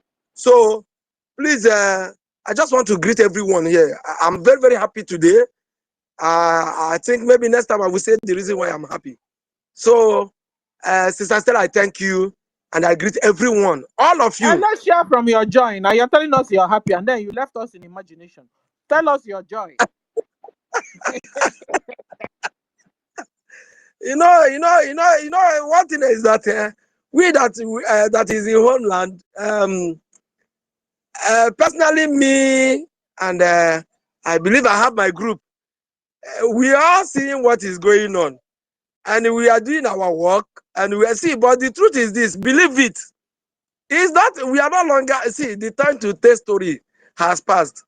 Biafra is here already, sure, and I can boldly say it anywhere. You know, one idiot to threaten me the other time, but it is well. We have taken care of that. So it is done. Let me say it like this. Next time I will bring up every other thing I want to say. Thank you and God bless all Biafrans. Thank you. I Anyway, we're going to put our space so you can finish it there for us because we are here. Our ears are itching. You understand? And we know we are in homeland. So that even the visitors will also understand what's going on in homeland. Here, this is BRGIE space, and so we tell you the truth. We that the things are happening to. yes, You understand? We yes. the Biafran Christians, we can testify and we are testifying. So this is not an AI. So this is real. That is a real genocide against Biafran Christians. Yes, yes. So we are waiting for the next space. Thank you. God bless you all. We are going already. So guys, I am co-host. Conclusions. 1 minute and 1 million. Before we leave.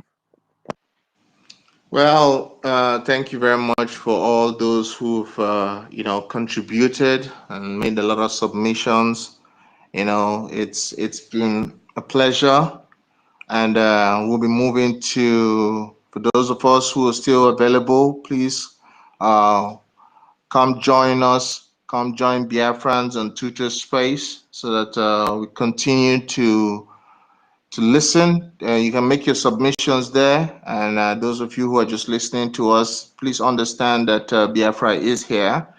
And for those of you who are not yet joining what we are doing, even if you're not a Biafran, you can contribute. You can support what the Biafrans are doing, and understand that right now, this is the best time.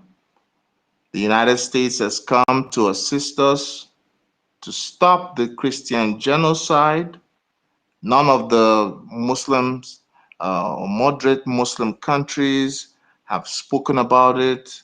Let them wake up and say it's not the Christian, it's the Muslims are also suffering. But why didn't you all speak? Why didn't they speak? Why doesn't Saudi Arabia want spoken? Why haven't they all gone to support Nigerian government to help them stop there? Because you know what? It's a takia. The idea is to displace the Christians out and have an Islamic caliphate. So come through, work with the Biafran people. Understand that as of right now, the United States is on our case, is on this case, and it's only because of the efforts of BRGIE, the Biafran government in exile, as led by acting Prime Minister Ogechukwu. You don't need to like anybody, but you can see his efforts. You don't need to like anybody. You don't need to even like me personally. You can just see his efforts and support, because as the United States destroys that Islamic terrorists, whether it's the uniformed and ununiformed ones, at the end of the day, a boundary commission that ensures that you are able to defend yourself and self-determine your future must come together. So if you are not a Biafran and you are in the Middle East, your Middle Belt, and wherever you are, get up and wake your people up. You need to get together. If you want to sit under the caliphate, good luck to you. I'll pass my mic here, and we are almost done here. Thank you. Thank you. Yes, thank you. Oh, you've been so helpful today. Thank you. Thank you, Biafra lies in Malaysia. Thank you. And Mighty Bella, I can pick you up. Go to tutor space. We're all moving there. Let's move there. And then they will pick you up and then you speak. Oh, we have to go. Bye everyone. Bye. I love you. Thank you, co-host 1 million stamp, hardcore, Mighty Velo, Eunice, Solomon, and Obi Chicago is also here. Ata Ejike, Betty Minister, Senior Citizen Benowabo.